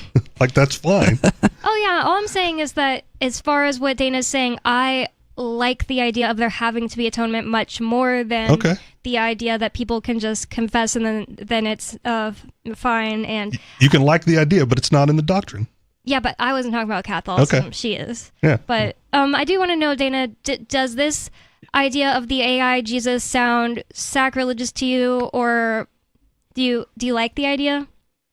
No, I don't. And I agree with you, Bonnie. I think it is sacrilegious because, first of all, you did not mention this, but I'm going to bounce this off you. If it's AI and you're confessing to an AI Jesus, if for that AI to respond, it's got to be taking in your voice, your voice patterns, your tones. So is this not getting recorded? And that's part of confession. I don't care what Rich was raised in. I have been a lifelong Catholic, and unlike him, who quit because he thought it sounded silly, I have delved into it. So when I think something doesn't sound right, not silly, but not right, or I don't understand it, I actually ask, and I don't stop at one person. I ask many different. So I have a much deeper understanding, and he doesn't get the difference between the two. As far as the AI Jesus, no, I think that's very, very dangerous. And like I said, how do you not know you're not being recorded? This is supposed to be private. It's between you and God, and the priest is there as, something physical. Just like statues. Then you don't even need the priest. If it's between you and God, just eliminate that step. People have accused Catholics of praying to statues. We don't pray to the statue, but it's a replica of what that saint looked like, or Jesus, and it's just a visual to get you more in touch, with what you are. But before I leave, Bonnie, I just can't stress this enough. And I do agree with you that I believe, like in Dante's hell, there are different levels of hell. Mm-hmm. And the simplest could be just being judged by Christ or by God, the Father, Son, and Holy Spirit, feeling that love, and then being for all of infinity, never feeling that again. That would be well, that doesn't make sense to me, because why? I mean, you're not learning anything if it's all of eternity. From then on, you're separated. Then it's just like God is just being mean. My belief is more that like you get a chance to learn and choose, hey, now I see why this is wrong and I actually don't want to be that way, and then it's your own free will choice. But I don't know, I'm not a Catholic, so that's why I have a totally different opinion. But it is interesting, we got a Catholic's opinion on this AI Jesus, and I just think having AI involved in religion makes no sense. And thank you for the call, Dana. Did you guys have anything else you want to say? Dante's hell doesn't appear in the Bible. Yeah, I just want to say too that, AI Jesus sounds like a fun idea to play with, but at the same time, if I were a religious person, I mean, I do affiliate myself. I don't affiliate myself with a religion at this point. I mean, I do associate with the Mormon community. You want Mormon friends, don't lie. It's true, I do have Mormon friends. I do spend time with them, but I'm not a religious person. I'll just say that. But at the same time, I wouldn't want a sermon taught by an AI. I'd rather have a personable sermon. That's why I didn't like There's no sermon. You're just confessing. Yeah, this all is forgiven, sin no more. I think he's he's making a parallel, like, well, it would be like without soul if the AI was. It would be a soulless act of forgiveness, if I can put it that way. Okay. And that's why just I didn't internalize it. I didn't like Christian Science. Yeah, that's what it's called, Christian Science, because their sermons, they're not. It's a human being, but they're not allowed to go up there and be like, so here's this verse Mary Baker Eddy wrote in her book, and here's this verse from the Bible that she talks about in it, and here's how I interpret that, and what things I went through during my week that it made me think of. Like, that's what is the whole purpose of a sermon. Like, sounds like a cult. I don't know about... No, Mary Baker Eddy is a cult leader for sure, but right. I still was really interested in her stuff. I wasn't, like, going to convert or whatever, if they even knew that, but I went to one of the sermons, and the thing was, they're not allowed to say, here's what I think. All they're allowed to do is continuously read different verses from her book and from the Bible, and it was just like, wait, it's over?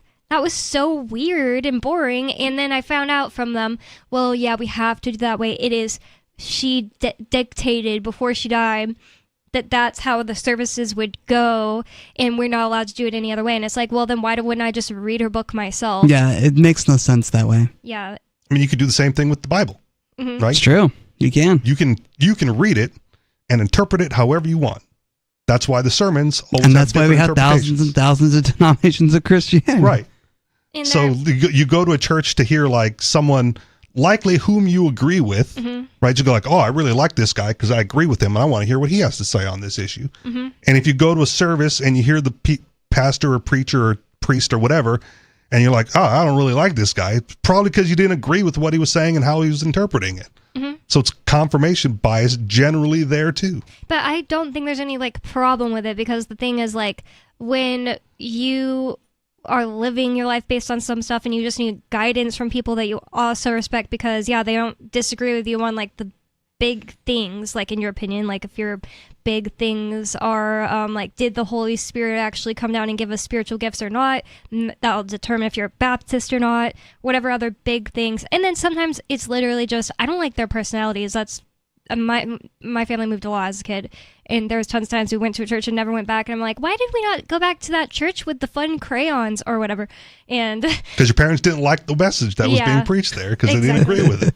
And I just don't think there's anything like wrong with it. Like, if people didn't want to listen to Free Talk Live because they didn't like the way I talked, whatever. If they didn't want to listen to Free Talk Live because they really hardcore disagreed with what I was saying, I don't think there's anything wrong with it. What's wrong is saying, oh, I know better and I'll never ever look outside of that. But if you just don't enjoy it, well, I mentioned the Westboro Baptist people earlier because they're like the famous Baptist sect that goes to all the things with the signs that say, God hates gays, right? That sort of stuff. They're extremely fundamentalist. But that's the thing. They're extremely fundamentalist. Yeah. And what does that mean? It means their belief system is like biblically accurate. Yeah. Like, and that's what everyone should be doing, whether or not you exploit it with signs in front of pride marches. I have always said the same thing. Like, the people I respect the most in religion are not the people who are like, yeah, technically it says this, but that's not socially acceptable anymore, so I don't believe that part, but I believe the next verse after. I don't That's like probably why the fundamentalist LDS church is more closely aligned to what Joseph Smith started, because they practice polygamy, and he practiced polygamy. the FLDS, the fundamentalists of them. Yeah, but and the other thing is with Mormonism is like they can say, oh, we got another download from God, and now we've changed, so that at least they have that in place. How convenient. Yeah, and it's very convenient. We just change as things go along. But there's another way that some people might call just like a way out that I still find the Bible useful. Is just that I think it's all a metaphor. I used to be, if you didn't take it 100% literally, then you were dumb, and now I feel like it's all not if that's how you take it, fine. Then it's like Aesop's fables, it's like the Grimm's fairy tales, stories to teach a lesson. Just kidding. And I just like it a lot more that way. I started reading the Bible a lot more and like actually being able to entertain it or be entertained by it, instead of just being like, well, why did he do that? And what does that mean? Like, you can just start you just get into, you're able to start thinking a bunch when you read the Bible, that story that almost like is somewhat nonsensical, just like takes your brain certain places, almost like meditation. I told my mom, I was like, when I read Psalms, I felt like it was like maybe hypnotizing me, and then that was sacrilegious, and then I was in trouble. Not really, but it kind of felt like that. Well, it was brainwashing you. 603-283-6160. It's Free Talk Live. More coming up. You can call in with whatever's on your mind. 603-283-6160. More Free Talk Live coming up.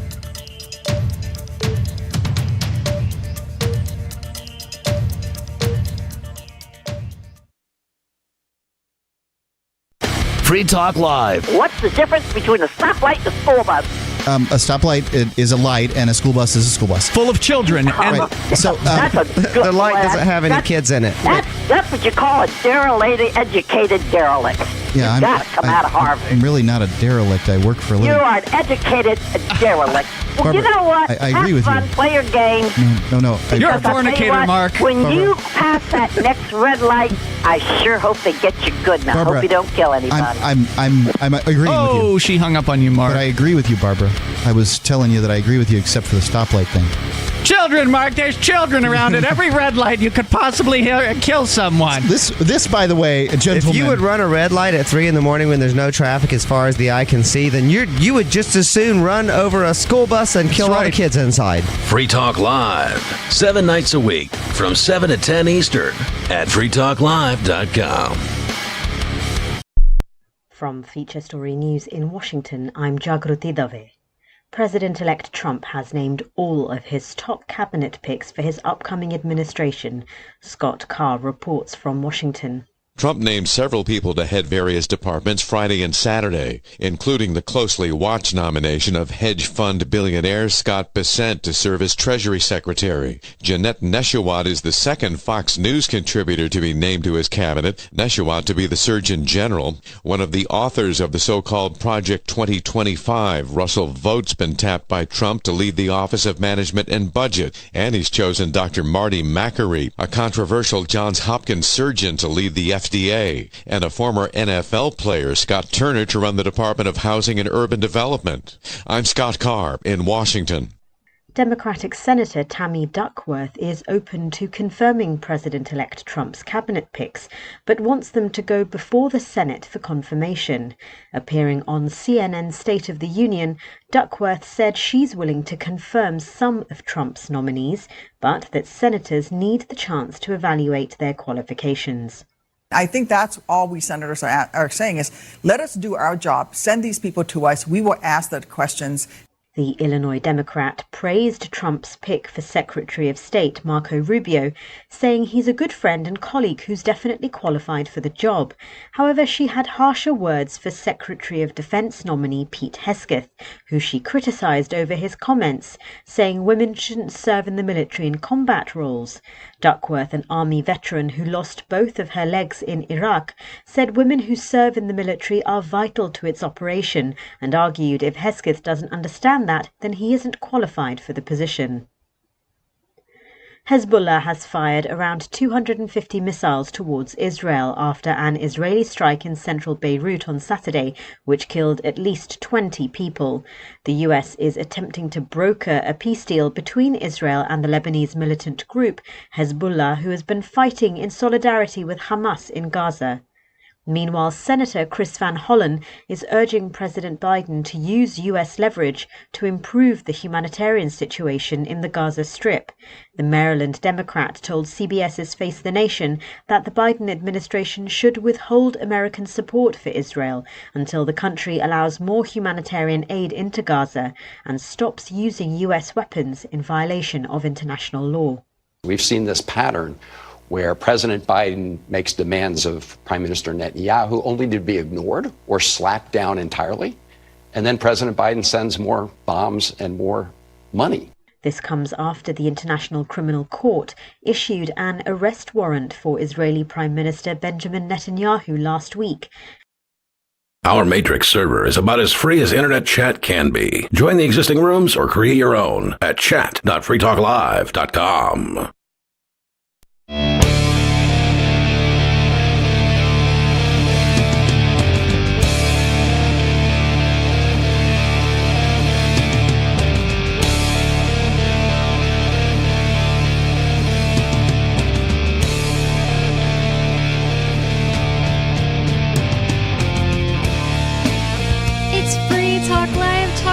That you control, and 603-283-6160 is the phone number. That's 603-283-6160. You can call in with whatever's on your mind. And I'd like to thank Aiden for being an amplifier with us here at Free Talk Live. That means that Aiden went to amps.freetalklive.com and signed up to support the show. AMPS stands for Advertise, Market, Promote, and Support. Thanks again to Aiden and everyone who supports us. Again, that's amps.freetalklive.com if you'd like to check out the perks and benefits of being an amplifier for the show. And thank you again to Aiden. With you on Free Talk Live tonight, you've got me, Bonnie. Riley. And Richie Rich. And it just occurred to me I had to pick up my little fluffy pen, and I haven't been taking notes this whole show, so you guys are going to have to help me. Oh, no. Well, we don't have a producer in the producer's Write chair. down Jesus. Jesus, yeah. AI Jesus. Just like that. Like, Jesus. Jesus. We talked about Jesus all night. Jesus. Jesus. Like at least more than an hour. We already have our callers on the line, so I'm going to go to the phones. David and dead guy in a tanning booth. Oh, yeah. We did talk about that. Yep. David in New Mexico, you're on Free Talk Live. What's on your mind? Oh, and by the way, can you hear Riley all right? Yeah, Riley's good. You're good, Riley. Oh, Thumbs good. up. Oh, good. Pretty good for a blind guy. I love it. That's what all the girlies say. Yeah. Pretty fly for a blind guy. All the girlies say. Oh, that's funny. It took me a second to realize why you said that, because like I was just like, it doesn't seem like girlies is like the top term of choice there. I'm like, that's what all the chicks say. Speaking of chicks, I knew a dude, a friend of a friend. He grew up in Colorado City. Oh, Riley, yeah, and he left on bad terms, and he went down to Phoenix. And every once in a while, he would run up from Phoenix with a pickup bed, meaning like 3 or 4 girls of his stripper friends from Phoenix, and they would drive around town, Colorado City, with the girls would be in the back playing loud music. Oh my God! Bikinis, bouncing and jiggling and dancing. Oh wow! Yeah, that's a long drive just to spite a community. It is. Oh, is Colorado City like highly Mormon or something? No, Colorado City is one of the, or at least used to be one of the FLDS communities in Arizona.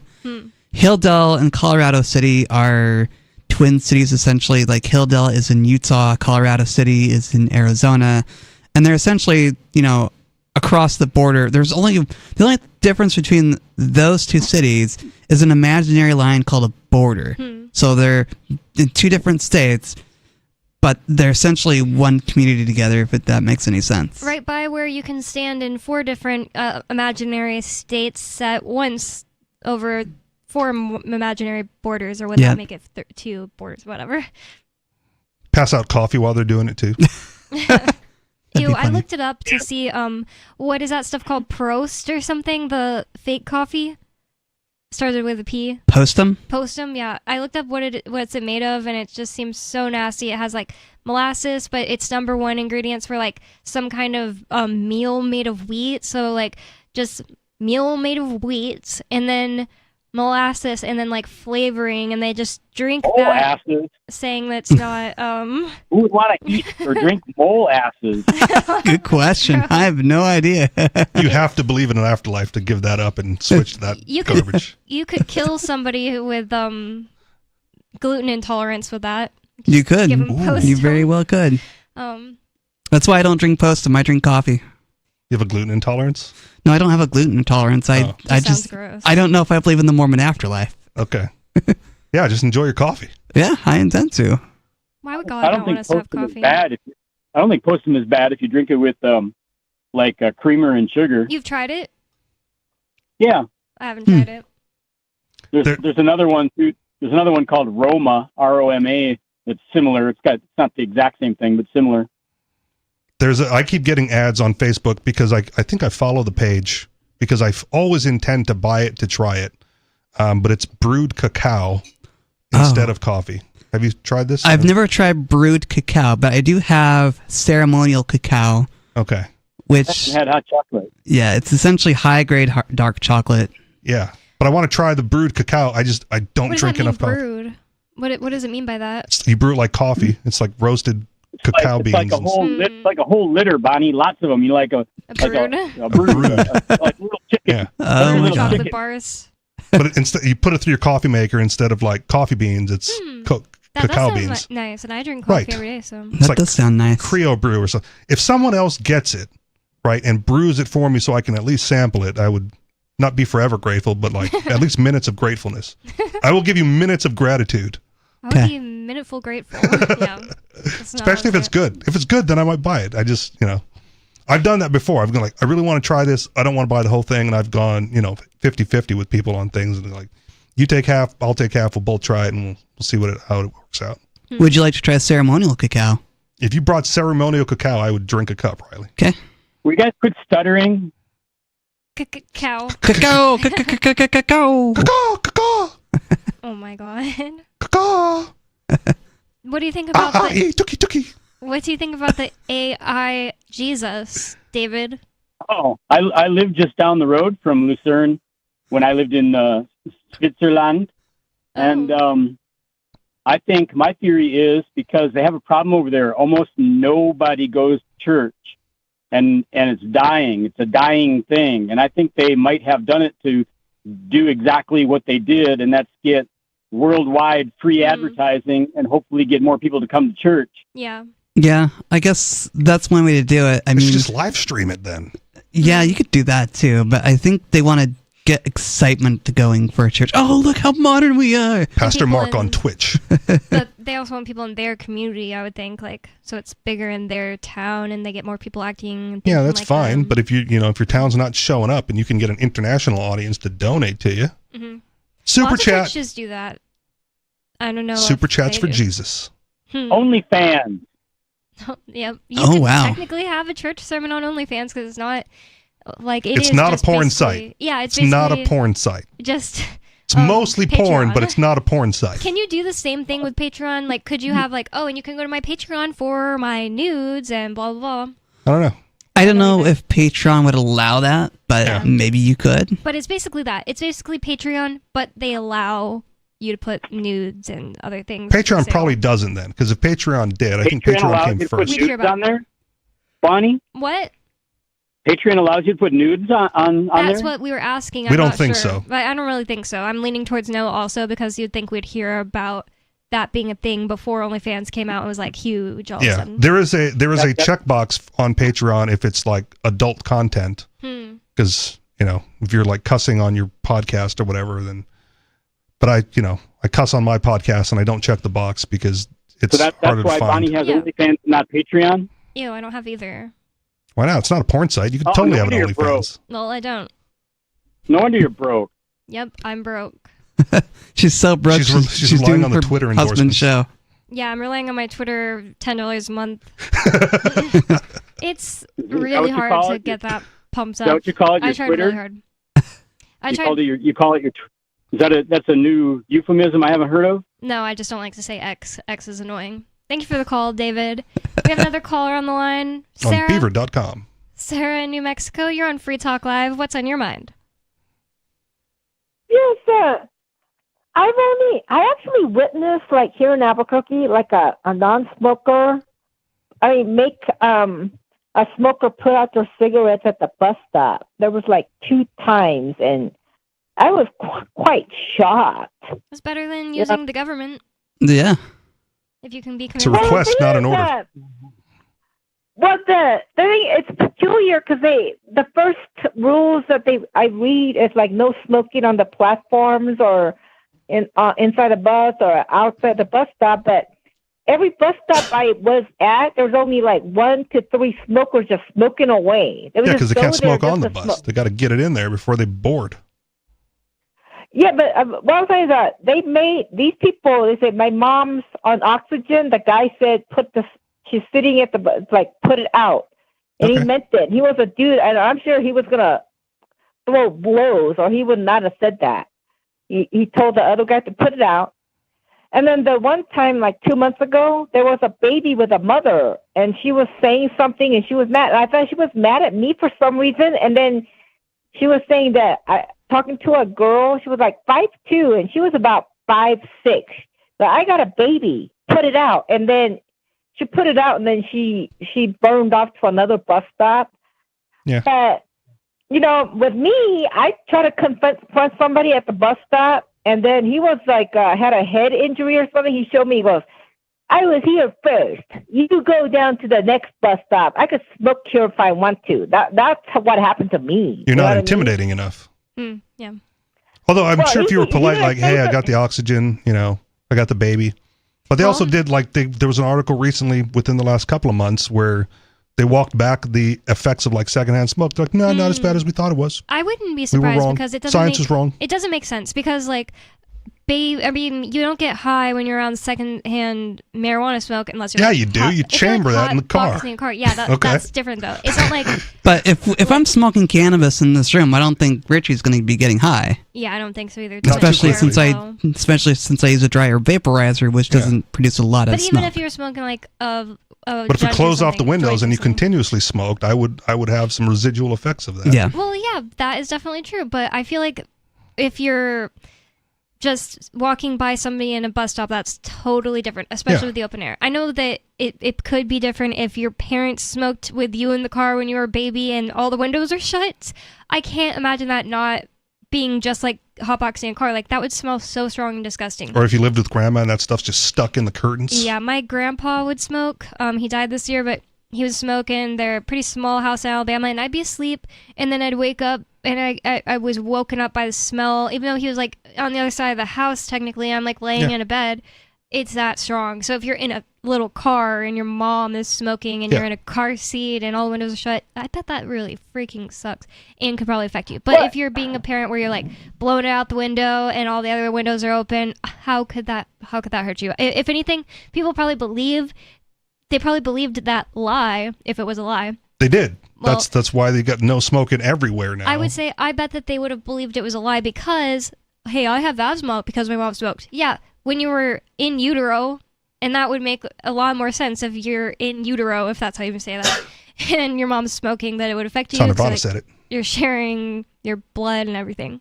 Well, I don't know. Well, certain people, different body types, if they're children, they've smoked, they have like permanent lung damage and they get pneumonia every year.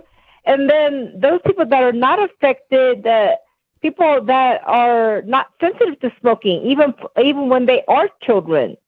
But the thing is, the damage is that some people don't get like secondhand smoke damage as much as other people because they have different lung types. You know what I mean? Their lungs are different. Yeah, and I think the suggestion is having someone smoke near you at an open air bus stop is not that detrimental. Like, you're not going to be able to file a tort later on for damages. Especially if you are somebody who has healthy lungs at the time. Like, if you have complications or whatever, it's different. What would you do here? I'm asking you. Okay, if your mother was on oxygen, she was waiting for the bus, and you were the son sitting next to her. There was an ass smoking away, sitting next to you. Would you confront that guy? Probably like more this guy politely than did? the story you're telling. Like, hey, dude, my mom's on oxygen. Do you mind? Right? And if he does mind, right, then you move mom away because that's what's in your control. Yeah. I don't think he was going to move his mom away. The way that he was talking, Yeah, I get you it would have because he's stopped probably him a if jerk. he had it. And that's the other thing, Sarah. You've allowed this situation where you're around all these, like, I got a head injury, I'm a homeless guy riding the bus all day, people, because you're a liberal and you want those those policies in place. That I don't really feel that bad for people like Sarah who tell everyone in the world that they are a liberal for free handouts, and then they're like, hey, there are all these non-respectable people around me. What's up with that? I know exactly what's up with that. You asked for it by advertising that your state gives the most handouts. Well, yeah, but just because that you get to ride for free, it was meant for people that are going to work and for school but but don't have money. The homeless people are going to meant- ride the bus because it's free. They got places to Okay, be but too. it was meant Maybe. that you ride it all day long, back and forth for 5 hours, so that you could get out of the cold. Well, it's That's almost not like what the purpose was. It's almost like bad people will do things. Oh no, negative externalities. They're going to do bad things whether you want them to or not. Like, they're not just, oh, well, Sarah doesn't want that. Yeah, I'm not going to do it. Like, there are people that will do things even if it hurts other people, and that is a problem, and you shouldn't invite those people to your state like, hey, this is the best state to come. Unintended consequences of bad government policy? You don't say. Yeah, that's what I think this is. Anything else on your mind, Sarah? Well, there was those pictures that was showing it, but they're going to get banned from riding the bus. I don't know for how long. if you fight on the bus, you beat people up on the bus and stuff like that. Then I've seen that happen. You know, I was riding Central Bus, and then like 9:00 at night, I turn around. There's two guys beating each other up in the middle of the aisle. That's scary. So those things are all being caught and filmed. So they're supposed to be banned, but I'm thinking, what, 6 months to a year? What is the length of the ban? That's what I'm saying. You're not going to be able to ride about. They're not going to let you on. Good. Let them fight some more then, and then they'll all get banned, and you won't have to worry about them. Hopefully, if it's actually that easy to keep them off. I was going to say, you know where I've never gotten into a fight was in my car, but that's not true. I got sucker punched once. So I got in the only fight I've ever been in my sister's car. But we have a caller on the line. I think it's Skeeter. Skeeter, you're on Free Talk Live. What's on your mind? Oh, shoot. You called into a radio show and then surprised you got on. And not prepared, as usual. You guys were speaking of plea deals earlier. Don't you think? Is this your one topic before you get into it? Is this this is what you want to talk about? Not really what I want to talk about. I don't want to talk about it. Like, I seriously don't want to talk to you about 300 topics. I want to talk about it a little. I want to talk then choose about, one. So okay. if this isn't the one thing you want to talk about the thing you want to talk about. Okay, so you guys keep bragging about. I keep hearing you guys talk about first principles, axioms, deriving conclusions from axioms. I don't think we said any of that tonight. Yeah, seriously. Well, not tonight. It's a Sunday fun day. We're making fun of religious people tonight. Even on another show, like, I never say political axioms, blah, blah, blah, first principles. Like, nobody talks like that. No, I hear you. I hear when you say, but I heard Rich brag about, libertarianism and first principles. But then I hear crap like this. If you're hungry and you can't afford food and there's no way to provide food and you're going to die and your only meal left is to eat the baby, I'm not saying it's right, but I'm saying it's an option. He's not saying it's right. What? How are you I so stand dumb? by it. Yeah, how are you so dumb you think that is got him when he said in the quote you played, I'm not saying it's right. Look, they did the whole story about the people that crashed the plane in the mountains of the Andes or whatever, right, who turned to cannibalism for survival. We're not endorsing cannibalism, but we're like, if that's all you got, that's all you got. Yeah, aren't you implicitly endorsing cannibalism in certain circumstances? No. Aren't you? Yeah, no. That's what you're saying. It's not an option. I'm saying it is an option. It's absolutely an option. I can say anything's an option. I can kill you right now. I can go over there, fly over, and kill you right now. The attempt would be an option. Are you really saying that? No, you're saying it's okay. No, he's not saying it's okay. He's saying it's an option. If flying over here and killing me was like the difference between your survival and and not surviving, then yes, it's an option. That's a hard case to make. Option, you mean, right?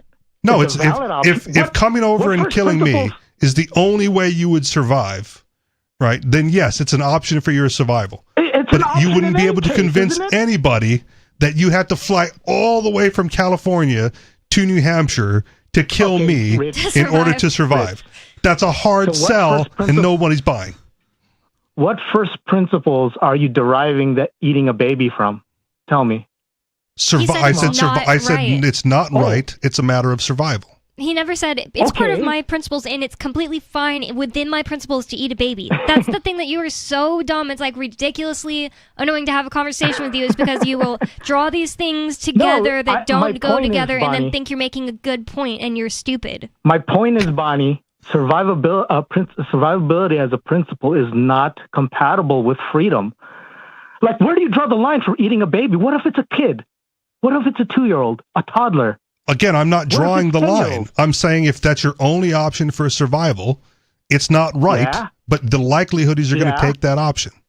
Right? People try to play this gotcha game with this gotcha game with the non-aggression principle. Like, if you were dying of thirst in a deserted island, would you steal the water? Yes. Yeah, you steal the water and you make good on the back end. Yeah. Right? You make restitutions. You provide justice for whomever you stole the water from. Yeah, and you could do that with water, but not with killing a baby. So I think that's just simply why I probably wouldn't make that choice. Like, I think I would die before eating a baby. First of all, and then the baby's going to die because there's no one to care for it. That's true. If the baby's going to die anyway, that's a different thing. But I still couldn't eat a baby. Like, I couldn't eat coconut if it was like, oh, it's my only option. I just couldn't. That's gross. That's fine. That's a personal choice, and you're both going to die. Yeah. Right? Exactly. So, and if you want to, like, die on the high ground of I did not eat my dog, I just let it die because I died too and couldn't care for it. If Coconut was suffering, I would kill him, and then I would suffer to death since I couldn't kill myself, or maybe I could. But the scenario with the baby is one of survival, right? You have no other option to survive, which presumably, right, I think it's not a big leap to say that the baby also has no other means of survival, because if it did, then you would too. Yeah, how would it and not you? Right? And you go like, well, I can extend my life and the baby's going to die anyway, and maybe I get rescued later, right? Or whatever happens. So your situation changes, you get enough energy to walk the last mile. Well, or you both die right where you sit. Imagine you ate the baby and then you died. You ate the baby and then you got an infection and died from eating a baby. That's fine. Right? That's a possible outcome. And then you're in baby eating purgatory with all the other baby eaters. That's only if you believe that nonsense. The likelihood is you're just going to decompose where you lie. I'm joking about that, but that would suck. You're like, I don't belong in this class. Jesus, please, I don't belong in this class. I didn't eat the baby because I wanted to, like these guys. As long as you baptize the baby first, the baby's good. You know what was weird about sins yet. The same funeral I went to where I saw my friend's dead grandpa was a Catholic funeral, and first of all, it was like 3 days long, and different like parts and stuff. And the part where we were in their Catholic church, and they had his body but closed casket up in the front of the church. I'd say we, but I didn't know the word, so it was like the whole church prayed in unison over the body, and then the priest would like say some stuff and then pray some more prayers, more hair. I don't know if it's necessarily Hail Mary. I just remember one that had Mary's name all in it. But anyways, I thought it was weird because like, why does a dead person need to be prayed for? And besides, that's like not free will at that point. Like their soul. Yeah, but they should have done that when they're alive, or else that's like not their free will. Creeps me out. Here's another like malevolent thing about the religious people, right? I read this last week or the week before, I forget. But at some point, you're not allowed to commit suicide and still get into heaven, right? It's like a violation for the religious people. So suicidal people in the past used to go out and murder babies and kids and then get the death penalty because it's a back door in. Right. So now 2 lives are lost because they were suicidal, but needed to get into heaven because of their warped religious beliefs. And so took another life with them as opposed to just letting them kill themselves and like sparing the child. That's really horrible. That's what religion gets you. Yeah, that's really horrible. I heard last night about this lady who was a like Christian in Nigeria, and I mean like only like 15 years ago or 10 years ago. No, I think that it was only like 15 years ago. And she was preaching to the people, and she made this whole huge hysteria start where she was saying like, oh, well, demons can get into your babies and children this way, and here are the signs. And the signs would be like, not wanting to do what you say, being restless, argumentative, and then people were killing their babies because they had demons in them. This is what religion gets you. Insanity. That was horrible. I was listening to that last night. It was basically like a modern-day witch hunt, and that lady's still alive, and she just turned 60 yesterday, so I saw Nigerians fighting about it. I was like, oh, the Nigerian gossip on Twitter. Terrible. 603-283-6160. It's Free Talk Live. More coming up. Don't go anywhere. It's Free Talk Live. Hi, I'm Derek J. To me, an activist's calling is to actively work to advance a cause. The cause for which I work is personal freedom. I believe my life is best when I engage in voluntary interactions and self-government. I reject the idea that anyone else has a higher claim to my life or my body than I do. I see people who call themselves the government as a threat to my personal freedom. I realize you may feel differently, but my relationship with the people who call themselves the government is completely involuntary. If Starbucks used some of its money to drop bombs, I wouldn't shop there. So why would I support the American empire? The empire does not require my consent. Derek J's Victimless Crime Spree. Watch it for free and order the Director's Cut DVD at victimlesscrimespree.com. That's victimlesscrimespree.com. There are basically two types of advertising, direct response and branding. Radio's great for direct response with its low cost to listener ratio, but audio can't be beat for branding, which is a longer term endeavor. You want to be the first thing that someone thinks of when they think about your product or service. If you have a local business that you want kept top of mind in your community, call the station. If you need national reach, Free Talk Live's got around 200 radio stations, millions of monthly listening sessions, can suit all budgets, and if we don't think we're right for you, we'll tell you. Email me, mark@freetalklive.com. Tired of cancel culture? Sick of mega tech corporations holding an axe over your head? Join the LRN.FM Matrix chat server. It's self-hosted, so no one else can tell us what to do or say. Don't like the existing channels? You can make your own. You can even connect into some of our channels from other Matrix servers. It's federated. For the full LRN.FM Matrix experience, though, you should join our server via the step-by-step instructions at chat.lrn.fm. chat.lrn.fm. You're listening to the live edition of Free Talk Live. Hour number 3 is next after the news here on the Liberty Radio Network at LRN.FM. From Feature Story News in Washington, I'm Jagruti Dave. President-elect Trump has named all of his top cabinet picks for his upcoming administration. Scott Carr reports from Washington. Trump named several people to head various departments Friday and Saturday, including the closely watched nomination of hedge fund billionaire Scott Bessent to serve as Treasury Secretary. Jeanette Neshawat is the second Fox News contributor to be named to his cabinet, Neshawat to be the Surgeon General. One of the authors of the so-called Project 2025, Russell Vought's been tapped by Trump to lead the Office of Management and Budget, and he's chosen Dr. Marty Makary, a controversial Johns Hopkins surgeon, to lead the FDA, and a former NFL player, Scott Turner, to run the Department of Housing and Urban Development. I'm Scott Carr in Washington. Democratic Senator Tammy Duckworth is open to confirming President-elect Trump's cabinet picks, but wants them to go before the Senate for confirmation.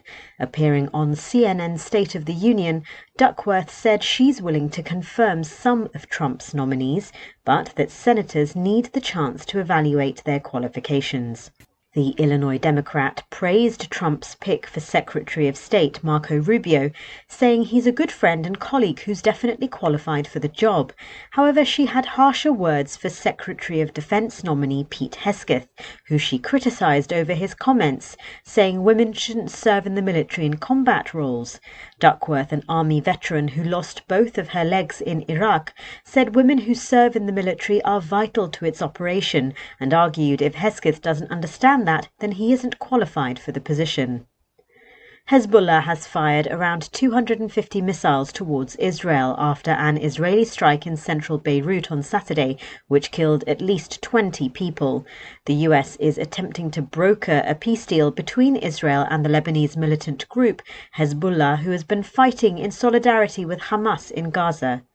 Meanwhile, Senator Chris Van Hollen is urging President Biden to use U.S. leverage to improve the humanitarian situation in the Gaza Strip. The Maryland Democrat told CBS's Face the Nation that the Biden administration should withhold American support for Israel until the country allows more humanitarian aid into Gaza and stops using U.S. weapons in violation of international law.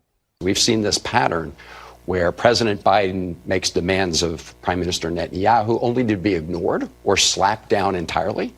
And then President Biden sends more bombs and more money.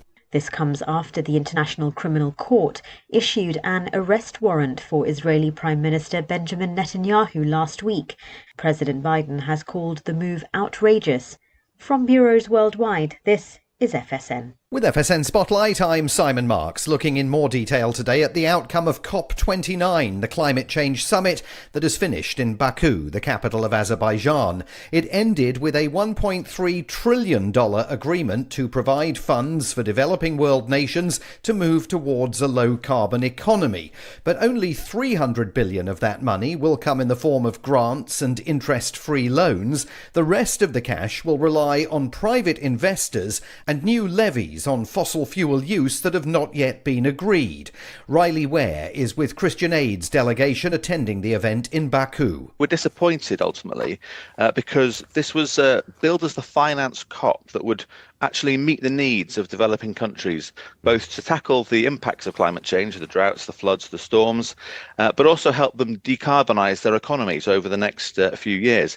And despite this being kind of the moment where we were supposed to really mobilise the right amount of money to do that, the number is too low and it's too vague. It will come from largely loans that will just add to the debt burden of many of these poorer countries. There were protests in the final hours of COP29 and allegations that Saudi Arabia was playing a behind-the-scenes role to alter the final text of the summit without full consultation.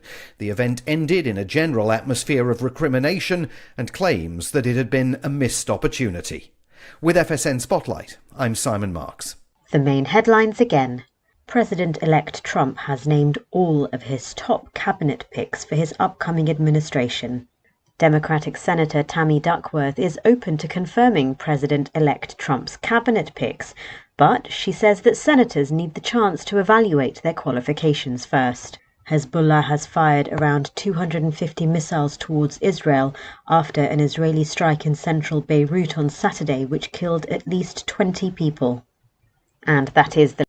According to locals waiting for a 66 bus in downtown Chicago last night, a young couple was making out in the passenger shelter like they were in Paris or something. Onlookers spoke to reporters about the pair, who carried on their passionate embrace for over 20 minutes, as if they were in some sort of goddamn candlelit bistro tucked away in Montmartre. It's been almost a half an hour and they're still going at it. It's like they think they're sitting on a sun-dappled picnic blanket in the Tuileries Gardens. I mean, where the hell are we? The Champs-Elysees? The pair's marathon makeout session, which took place in downtown Chicago and not, as frustrated onlookers emphasized, on a cobblestone street in the city of lights, featured intense gazing, deep tongue kissing, and other gestures of affection typically reserved for a couple strolling down the banks of the Seine River. You know, for a second there, I honestly thought we had all been transported to Parc Monceau, drinking flutes of champagne on a wonderful summer afternoon while being serenaded by a Parisian accordion player. But no, we're at a bus stop in Chicago.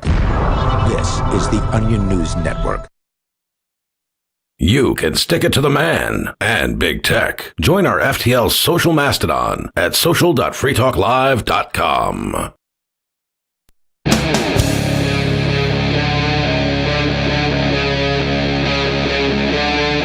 Free Talk Live.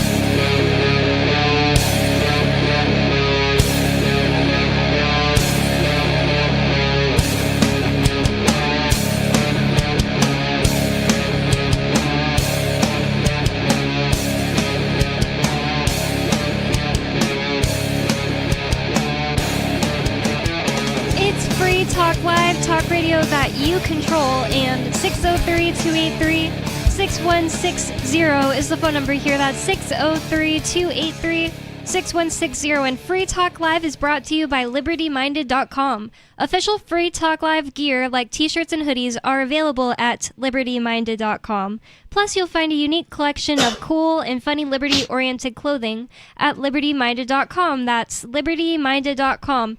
And with you on Free Talk Live tonight, you've got me, Bonnie. Riley. And Richie Rich. And in the last couple of, this doesn't make any sense. Sorry, I got all... I think you're going to be louder than everybody on the recording, Riley. You might be right. Well, it doesn't seem like he's like getting too loud or anything. Okay. But I don't know. I I glanced over your shoulder and I saw the difference in the levels. I just feel like what we're hearing in our ears means next to nothing. So right. I don't know if that's what... We'll find out on the recording. Shoulder. Yeah. Well, I guess we'll see. I guess if people have to turn us down to listen to Riley, then they'll do that. Well, I'm not the voice of God, so that they can turn me down or turn me off. You do that with the voice of God, too. Yeah, you can do that. you just get... You probably should, or at least seek psychiatric help. Oh, my gosh. I'm hearing voices. I'm hearing a voice in my head claiming to be God. It's telling me to murder my son. Oh, well, we need to get you some medications. Fix those voices. Well, then you'd really know it was the voice of God, since that's like one of the things he's known to say. Yes! Exactly. He's been known to say, hey, Abraham, go kill your son for me. And then they would know that you're not crazy. Well, who does that? We do have a caller on the line, and it's Kadu in Connecticut. Kadu, you're on Free Talk Live. What's on your mind? No, this is Jesus Christ. Oh, you sound an awful lot like Kadu. Bonnie, please don't eat coconut. I said I would not I have- ever. And also, Why coconut I have balls? a message. I have a message for made your from real colleague coconut. Dana. Sorry, a message from who? You sound really quiet. and Message for Dana. It's on us, I have a Kadu. I feel message like, are you close to for your Dana. phone?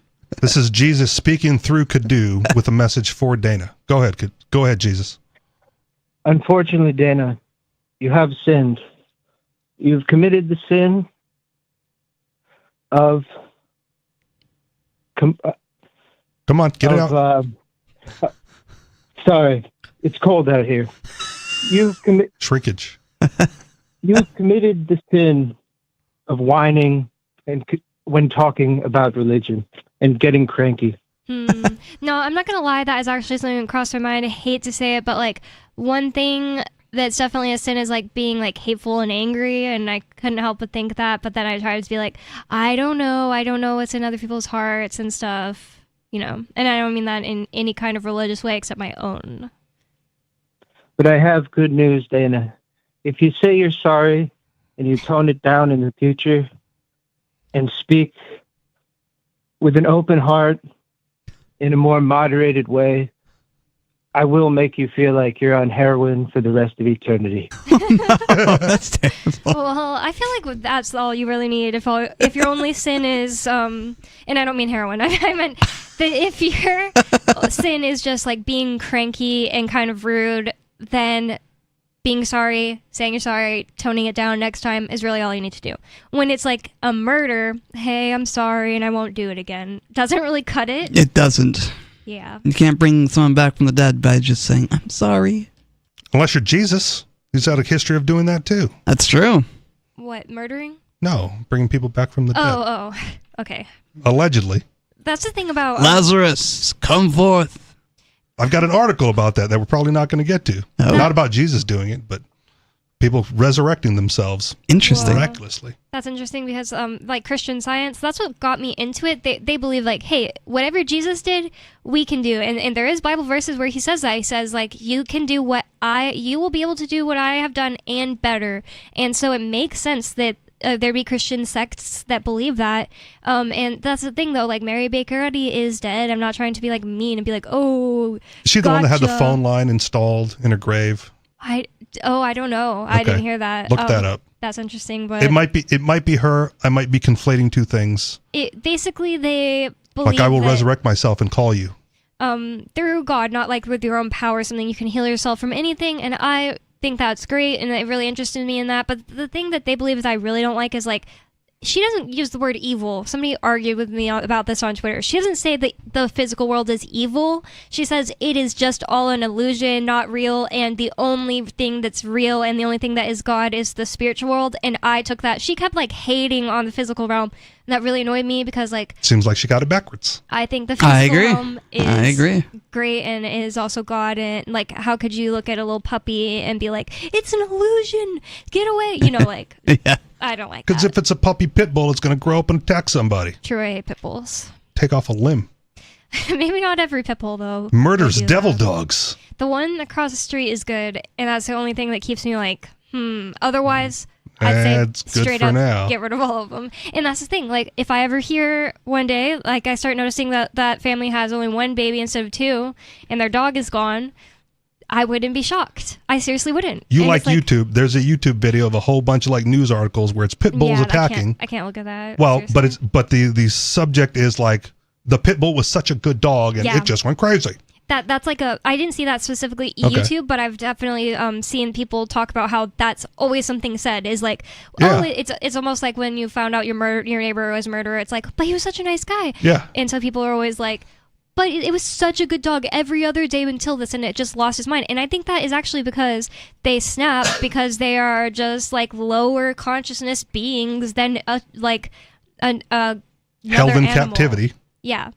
And, they're killers are predators. They're really good at lulling you into a false sense of security. Yep. I don't know if the dogs are necessarily thinking ahead and doing that, but I think that like at least pit bulls are.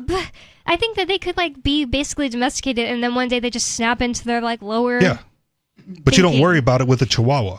Yeah, because a Chihuahua snapping and going crazy isn't going to do like a whole lot of damage. Yeah, exactly. That's the thing that people get so stupidly messed up. They'll say, "Yeah, well, Chihuahuas bite more." First of all, are they counting like? Me and Coconut will play this game where I run around the house and it sounds so stupid. And I have a toy, and then like I'll let him bite my arm because he's just all crazy, but he's not actually hurting me. One, so if they're counting that, it's stupid. And then the other thing is if they're counting like, oh, a Chihuahua went up and bit you, even if it really hurt, being the same exact thing as a pit bull going up and grabbing onto your leg, it's not going to be the same thing to you. Not even close. And so it's really dumb. Like they say that Chihuahuas are more vicious because they like bark more, because that's kind of like their personalities and their jobs. They're more of but they can't do anything about it. Exactly. That's the difference. They would go up and alert the house that somebody is at the perimeter. That's literally Coconut's lifelong dream. Like he wants to be a perimeter dog, and he'd run up and try to find the pit bulls to go get him. That's exactly maybe what when he you would get do. your fence, he can be an outside dog. Yeah. That's his dream, but that's the thing. I don't really want him standing at the fence barking at everybody that walks by. But anyways, I felt like there was like something about pit bulls we were saying in order to like get on to the next subject. Was it like what like? Nope, there was no Christian segue Science? No, I don't know how we got there. Honestly, We're just wandering around aimlessly here in New Hampshire. I didn't do the wraparound or whatever he kept saying on Joe Rogan. He kept being like, "Yeah, we wander around like in conversation, but I always make it right back around." And he was right. He's like super old, and he was like wandering off into the weeds in conversation, then making it back to his main point really easily. And that was pretty impressive. We can't do that. We're dumber than him. Trumpisms. We're worse. Well. This from mustsharenews.com, a reputable news source. Must Share News. It's a pretty funny name, honestly. Japanese politician suggests removing uteruses from women over 30 to boost birth rate. And that is just really awful, I think. Wait, how's it supposed to boost the birth rate? I didn't. That's what shocked me at the beginning of the segment, and I started to like. I was you like have to have talking, them and I younger. got so. That's the thing. Like it will like encourage like, oh, you want to have a baby, right? Well, you better do it. You better have all your babies before 30, otherwise we're stealing your uterus. That's horrible. First of all, your uterus, it does a lot more things than just have babies, so I would be oppose that just for the fact that like women deserve to have all of their sex organs creating all. Well, that's the thing. Just your uterus, does it create sex hormones? I don't know, but I don't care. I don't even want anything removed unnaturally. Like I wouldn't just go get my appendix removed just because you can live without it, you know? Like I feel like there'd be a possibility that would give me a lower quality of health, and I don't want to deal with that, so I feel the same way about uteruses. Also, you are being forced to go through a surgery, whether it's, you know, like going to do something in the future to you or not. Every surgery has risk of dying. I think most do when you go under. Yeah, I think every does. You may or may not wake up. Good chance you will. It's not like we use ether anymore, where you can just die from the ether super easily, but you can die. It's not as common from the stuff that they put you under with. Right. Especially somebody's doing it wrong. So yeah, I oppose this even without the idea that it's taking away women, would be taking away, because this is just one politician suggesting something. It's also Japan, so. Why? Or what? Or why does that mean? And Japan has a different culture. It's a different culture, and its population is declining rapidly. Well, I know that, but what does that have to do with anything I said? Still horrible human rights violations. It still is. Yes, but the Japanese ladies might be more acquiescent to following it because they're more subjugated to their male counterparts. Yeah, but would they when they haven't even been able to be convinced for... That's a huge news thing recently. It's like they've been rolling out this, that, you know, like the... Get a free Dunkin' Donut if you get the vaccine that got everybody to go take the vaccines here. Like, they've been rolling out that kind of stuff in these countries, including Japan, to try to convince women to have babies, and they still just aren't doing it. Yeah. So, I don't know. I don't see why, if they just don't want to even just have a baby, they would be like, yeah, the government can take our uteruses. But I could be wrong. I would probably have gotten the vaccine if we had a Krispy Kreme here. Ew. Because Krispy Kreme is delicious. But you can just pay $1 or whatever for one, or I don't know, $5. Yeah, you could. And someone offered, like, dude, I'll just buy you a dozen donuts if you don't get the vaccine. I'm like, deal. Nice. Because now I get one either way, and I don't have to take the vaccine. Now you get 12. But the other side of that is like, generally speaking, everyone has a price, right? So there's some level of incentive, and you will comply with whatever they're telling you to do, whatever that is. And this is a negative incentive. They're not saying, well, like if you have 7 babies before age 30, then you get 1 million yen or whatever, or 10 million yen. I don't know what the conversion is. But they're saying if you don't, they're going to take something away from you. And if, like, man, I really don't want to lose my uterus, so I better have these babies ahead of time, and then you keep your uterus. The right? other thing is, like, people definitely have kids all the time in their 30s for the first time, and even just like, oh, I'm having like my last few kids in my 30s. That's a horrible idea. Maybe they would have some kind of like grandfathering in where, like, if you had some babies, then you're allowed to start at 30, or the opposite if you hadn't had any. But as Riley mentioned, Japan's birth rate is declining, and so they're trying to find a way to stem that tide and reverse it. I know, it's horrible. I just don't think all I'm taking saying away is- a woman's uterus is going to incentivize increasing birth rates. I don't think it's going to accomplish what they think it's going to accomplish. Another thing You is wouldn't have, try harder if they threatened to take away your junk? No. Wow. You also have I this. would. You have this like boost of fertility later in your 30s, which sounds counterintuitive, but it's like a 1 year like boost, and I think it's your body being like, "Don't worry, we're gonna get a baby." Yeah. You haven't succeeded so far. Well, we do have a caller online. It's call-in show, and the number you can call is 603-283-6160. Jerome, is it North Carolina, Jerome? It's North Carolina. Trump train! Choo-choo! 4 more years of that, Jerome. Unless he gets assassinated. And I just can't wait. Oh, I'm sure you can't. Yeah. Oh yeah. The Trump train and him trying to put the Attorney General or child molesting the Attorney General. Oh, I can't wait on that either. Hey, what about the other guy? The guy that was in the military. He's gonna clean up the military, but he got a little problem too. He likes to rape women. So you're talking about Matt Gaetz in the first part, and he already withdrew his name from the nomination. So that's... Gee, I wonder why that happened. Well, he was Why just did accused he of those withdraw? things. There's no proof of those things. If there were proof, Oh yeah, no, ain't no it'd be proof. a of it. much You just bigger got thing. women testify. You just got women testifying in front of And Congress. yeah, that's not Ain't no proof. proof of Women that. testifying is not proof. Oh yeah, I know it's like right. shocking to some people, but women. I mean, they saying, generally accept testimony as evidence, so... I can say Riley cut my head off, and it doesn't make it true. Or you could There say was that no Riley proof. slapped you and it wouldn't be true. Yeah. Hey, there was no. That's why proof there's of it. cross-examination. That's why they didn't want to release that report, huh? Huh? How about that? I don't know. How about that? They didn't Who's want they? to release the report. Don't release the report. Oh no, please don't do that. And all of a sudden he withdraws. You know, Trump. Hey, they're all the Republican Party. They're just a bunch of damn criminals. What report, man. Jerome? Rapists. No, they had a hearing. Okay, well, this woman came in.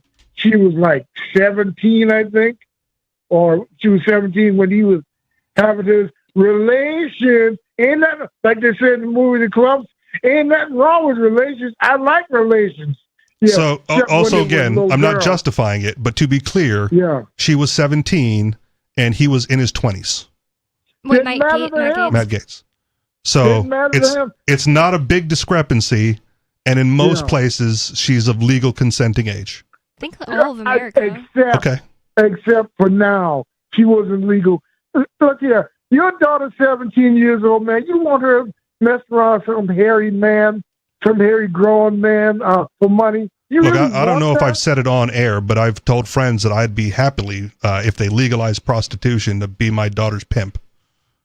Whoa. Oh my god. Well, Because Trump it's a would be good happy. way to make money really quick, really early on, No, it and ain't. you run out of time to do that later in life. Oh my Hey, god. So would if you could prostitute make, yourself? if you could, like the OnlyFans chicks, come on, they're bringing in Hey. like And six you figures. don't I'm have sure to they do are. all the dangerous stuff that's involved in actually being Right. a prostitute. And I'm that's not saying I What about like when it. and so do that like to children? she's set for life, right? She's got right. millions of dollars in savings, can do whatever she Yeah. wants after that. Yeah, Right? ain't no trauma in that. Yeah. Oh, Yeah. She's I got- retired at I got- 18, dude. She can afford the Yeah. therapy, Yeah, ain't and nothing wrong. it'd be No voluntary. trauma with that. Like I And the wouldn't thing is, force like, her into it. Whether anyone knows it or not, their daughters are going to have sex with guys that they might be traumatized from later on. And I don't mean because it was rape. I mean, and you because, might as well get paid. oh, they broke up, and I'm not saying that I completely agree. Like, oh yeah, I would do the same thing, Richie Rich, but I see where you're coming from. Like, as long as she was consenting, not that you were like, oh, I'm gonna make her do it. Whoa, that'd be bad. I'd be a manager. That sounds better for you. Do any of you have daughters? No. Maybe. No. Oh, well, then, Maybe, no. You just discredited yourself, then. You just discredited yourself with your comments. You have no daughters, therefore you don't know what it's like. You just discredited yourself. No, I number one, I said maybe, and then I also said if I did, I would. Right? Like I'm not responsible for any young female at the moment, but if I were, and it was legal, it was legal. A horrible father. You're gonna pimp your own child out. What? You ought to be nominated for Father of the Year then. Again, dude, if she's a millionaire by 18 and never has to do like real work ever again and has the next 80 years of her life to do what she wants. Well, there's also like that 3-year-old girl who has a bunch of businesses and she's in videos as a 5-year-old being interviewed, and she's like, I always wanted to start my business, and she's set for life. Yeah. And people in the comments will say that is child abuse. It's like, what is wrong with you people? She just had her mom who knows how to set up a business, set up for her, use her as the face, and now she is set for life. Yeah. But with the sexual side of things, with the sexual side of things, there's like it's like athletes, right? You can't do that forever, so you have to do that when it's the prime time to do it, and then you retire to do something else later. Have you prostituted yourself out yet? You'd make a lot of money, I bet. I wish. I can't even get groupies from this show, let alone charge. I'm on the other end of the spectrum. Selling yourself to men, little boy. Huh? I bet you would make a lot of money, wouldn't you? If you can line up people willing to pay, I will entertain it. Oh, wow. Oh, you will, huh? I don't think I would. You wouldn't want to get paid to have sex, Riley? No. What is wrong with you? I'm in a relationship. I have a girlfriend. Yeah, Riley, what's wrong with you? Don't you want to be a hoe? Hey, Riley, what's wrong with you, Riley? What's wrong with me is I like having a relationship that's stable, where I can get sex from my stable partner. And if she were willing to pay, you wouldn't take the money? I mean, if she were willing to pay for it, perhaps. Don't you want your having sex and making money is better than just having sex. It's an additive arrangement. Yeah, right. One thing that's weird about this is that I would never, ever want my dad knowing who I had sex with and like thinking about, we're going to go do that now. No, nothing about that is appealing. So that might be one reason your daughter might be like, yeah, Dad, sorry, I don't want you to be my manager. And then like go get a different manager or something. That's fine too. Either way, she's set, right? I'm just encouraging the behavior that sets her up financially to not have to do like real work later. Just what the world needs, another Jeffrey Epstein Jr. If she was smart enough to like win the Nobel Prize, then we'd go in that direction. And go through the trauma of having all kinds of men just like, how about why don't we just like use you as a gangbang? Okay, next. Number 25. Come on in. Gross. Yeah, again, if she's consenting, if it's a consensual activity and it's making money. I mean you. What about me? Gangbang on you. Wouldn't that be exciting? For some reason, if it was consensual, yeah, it would. He wants to make it the same exact thing about you in a non-consensual situation is the same thing as what you're saying with your alleged daughter. You're gonna line up a dozen chicks. Hey, you couldn't pay me to have sex with you. You couldn't pay me, okay? You would again, Jerome. This is about you paying me. Pay me. No, I ain't paying you nothing. That's the problem. That's exactly the problem. No one's willing to pay me. It's the opposite arrangement.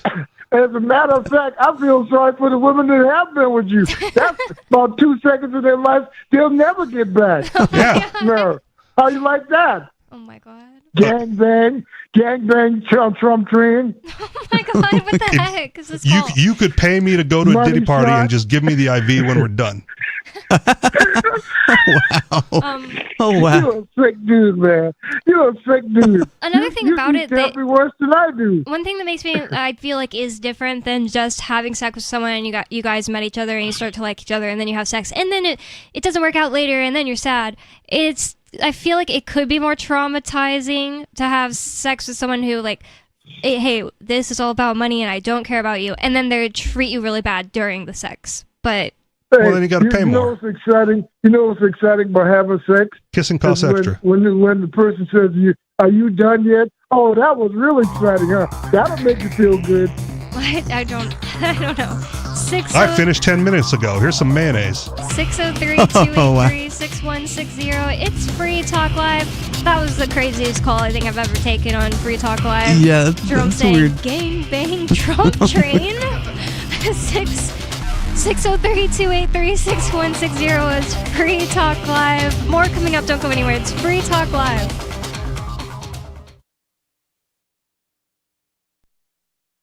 This hour of Free Talk Live is brought to you by Dash Digital Cash. Dash is the cryptocurrency designed to be used for spending. Rising fees have made Bitcoin useless for purchases, but Dash continues to have fees less than 1 cent per transaction, and its features ensure Dash is undefeated as the most useful cryptocurrency in the marketplace. From a technical standpoint, Dash transactions are irreversible, and its network is protected from 51% attacks by their Chainlocks technology. There's no need to wait for a confirmation before considering a Dash transaction complete, so it's great for merchants. Dash is one of the oldest cryptocurrencies and is widely available on exchanges, including the decentralized Maya protocol, and in multi-crypto wallets. It's easy to get and use Dash. Start by learning more at dash.org. Big thanks to the Dash DAO for sending us 32 Dash per month to promote Dash on the air. Visit dash.org to learn about Dash.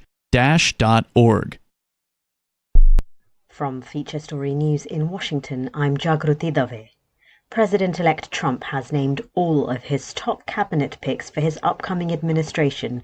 Scott Carr reports from Washington. Trump named several people to head various departments Friday and Saturday, including the closely watched nomination of hedge fund billionaire Scott Bessent to serve as Treasury Secretary. Jeanette Neshawat is the second Fox News contributor to be named to his cabinet, Neshawat to be the Surgeon General. One of the authors of the so-called Project 2025, Russell Vought's been tapped by Trump to lead the Office of Management and Budget, and he's chosen Dr. Marty Makary, a controversial Johns Hopkins surgeon, to lead the FDA, and a former NFL player, Scott Turner, to run the Department of Housing and Urban Development. I'm Scott Carr in Washington. Democratic Senator Tammy Duckworth is open to confirming President-elect Trump's cabinet picks, but wants them to go before the Senate for confirmation. Appearing on CNN's State of the Union, Duckworth said she's willing to confirm some of Trump's nominees, but that senators need the chance to evaluate their qualifications. I think that's all we senators are saying is, let us do our job, send these people to us, we will ask the questions. The Illinois Democrat praised Trump's pick for Secretary of State, Marco Rubio, saying he's a good friend and colleague who's definitely qualified for the job. However, she had harsher words for Secretary of Defense nominee Pete Hegseth, who she criticized over his comments, saying women shouldn't serve in the military in combat roles. Duckworth, an Army veteran who lost both of her legs in Iraq, said women who serve in the military are vital to its operation, and argued if Hegseth doesn't understand that, then he isn't qualified for the position. Hezbollah has fired around 250 missiles towards Israel after an Israeli strike in central Beirut on Saturday, which killed at least 20 people. The US is attempting to broker a peace deal between Israel and the Lebanese militant group Hezbollah, who has been fighting in solidarity with Hamas in Gaza. Meanwhile, Senator Chris Van Hollen is urging President Biden to use U.S. leverage to improve the humanitarian situation in the Gaza Strip. The Maryland Democrat told CBS's Face the Nation that the Biden administration should withhold American support for Israel until the country allows more humanitarian aid into Gaza and stops using U.S. weapons in violation of international law. We've seen this pattern where President Biden makes demands of Prime Minister Netanyahu only to be ignored or slapped down entirely. And then President Biden sends more bombs and more money. This comes after the International Criminal Court issued an arrest warrant for Israeli Prime Minister Benjamin Netanyahu last week. Don't miss a moment of Free Talk Live. Get our archives daily via our podcast at feeds.freetalklive.com.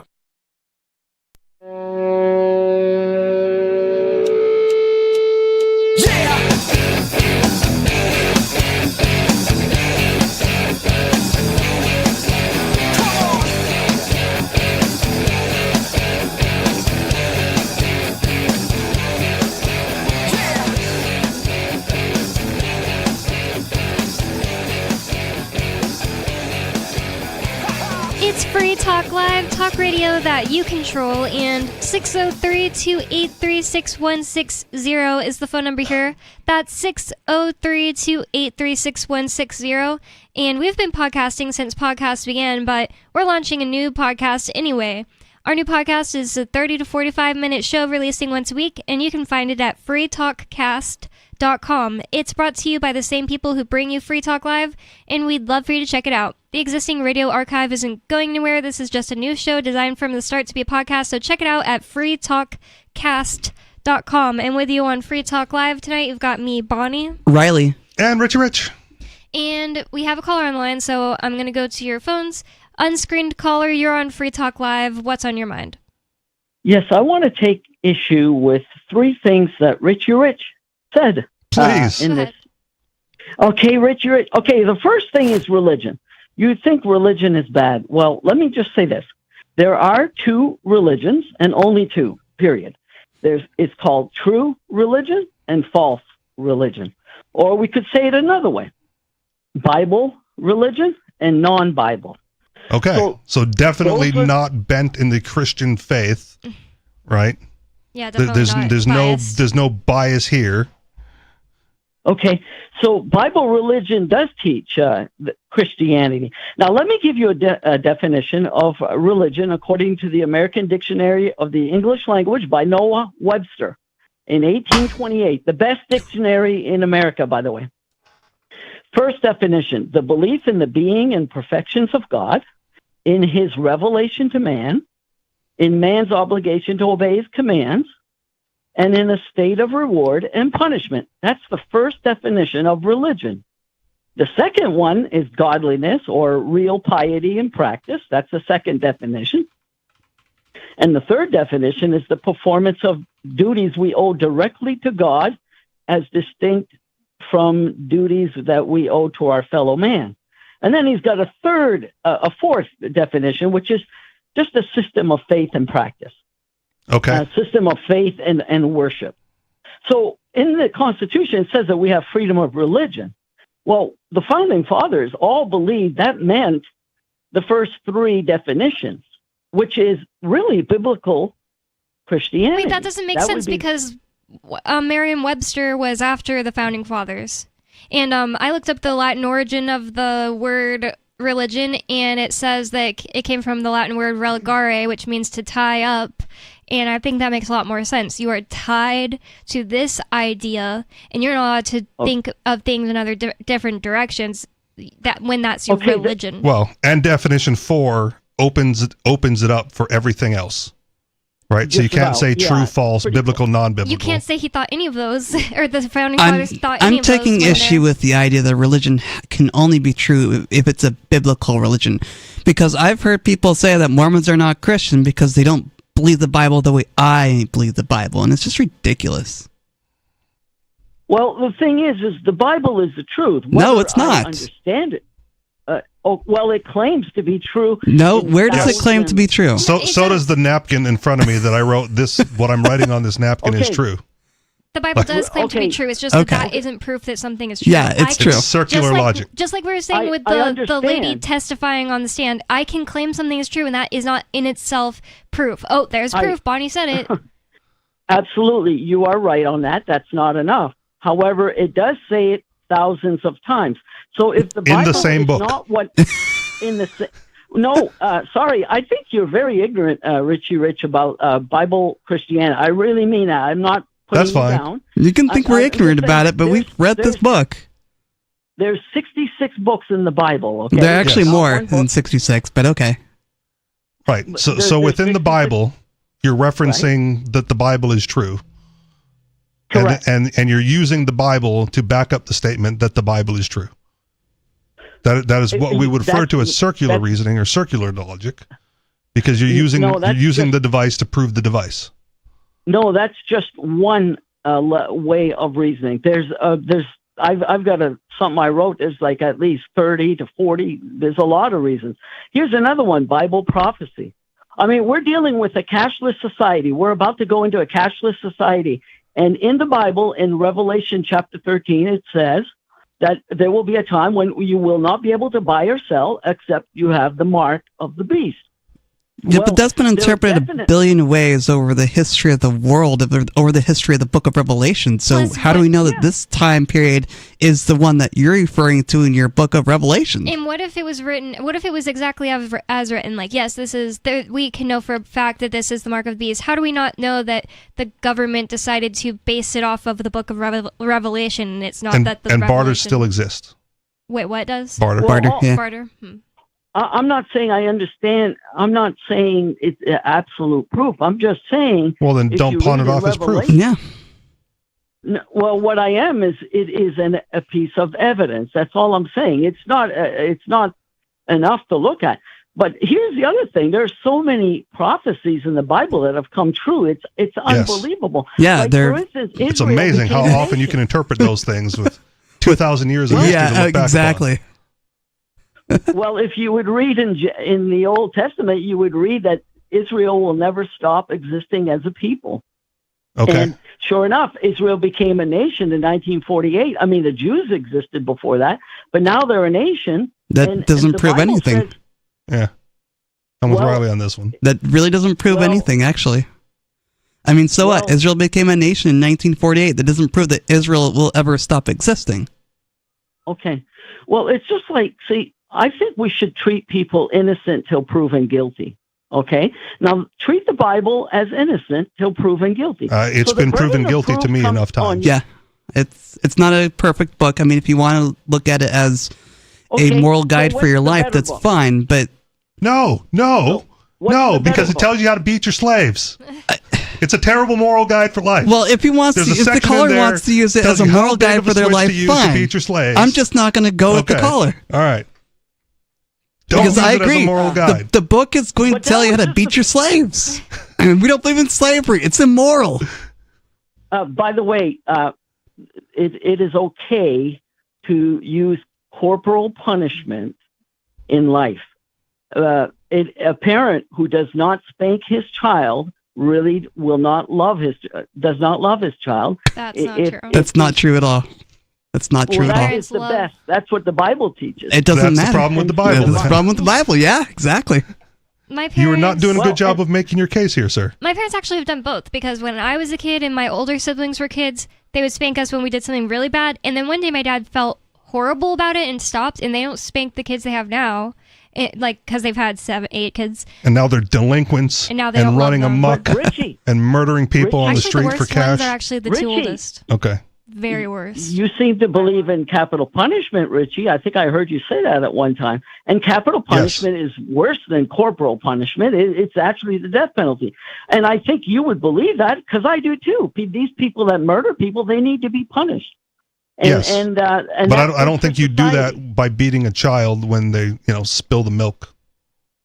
Well, I never said that, and that's not how you use the rod. You use the rod on the child because you love the child, because everybody knows. And that's where we disagree. I don't think spanking is only good to change behavior temporarily. It's not good enough to. It also traumatizes a kid. Yeah, it's not good enough to teach a child permanent behavioral changes. Well, it can. Or, It can permanently Sure. teach a kid. I guess you're right, Bonnie. I guess that could be a factor. Spanking could be a factor in changing behavior because it teaches the child to be afraid of doing wrong, so they get this perfectionist mentality. Right, right. He agrees. I think that is bad. I think it's bad that when you think of, should I do this or not do this, that cortisol rushes in from your brain and actually damages your tissues because your 3-year-old self was hit by the people who are supposed to take care of you every time you did something bad. Yeah. And to bring that up and compare that with the corporal punishment, right, or the capital punishment, I said that I'm fine with it in the specific cases where the offender is a danger to society for reoffense, right? Like that's when you eliminate them from society so that the threat is no longer there. Mm-hmm. But most murders are crimes of passion, and they're not going to do anything again. And I'm in favor of restitutive justice or restorative justice, where they make good on their crimes because they're not a threat to reoffend. There's no reason to put them in prison and tax the victim more to pay for that, right? But if they're a threat to reoffend and they have no remorse, and they're like, no, I'm gonna kill somebody again. Like, I don't care. Then you just eliminate them, right? That's a reasonable expectation. And the person who got harmed should be allowed to kill them, or if they just personally don't want to do it, they should be allowed to choose who kills them. In agency, yes, sure, I'll accept that. Yeah. But at least that's a form of punishment. And pain is the best teacher in the world, whether we wanted to believe that or not. For instance, you can believe that, and you got 3 people on the other side of the phone that don't necessarily believe that with you. Oh, yes, you do believe it. All of you 3 believe it. I'll tell you why. We will only touch a hot stove once on purpose in our life. Once you learn from that, you don't ever touch a hot stove twice on purpose unless you're really, not learning your lessons. But pain that's why you drive carefully, because you don't want to get a ticket. I didn't have to get in an accident to not get in accidents again. I used to shock myself with the phone charger at red lights. Right. But anyway, I that's all I'm saying. But this is what I want to say. I used to whip myself with a belt as an adult.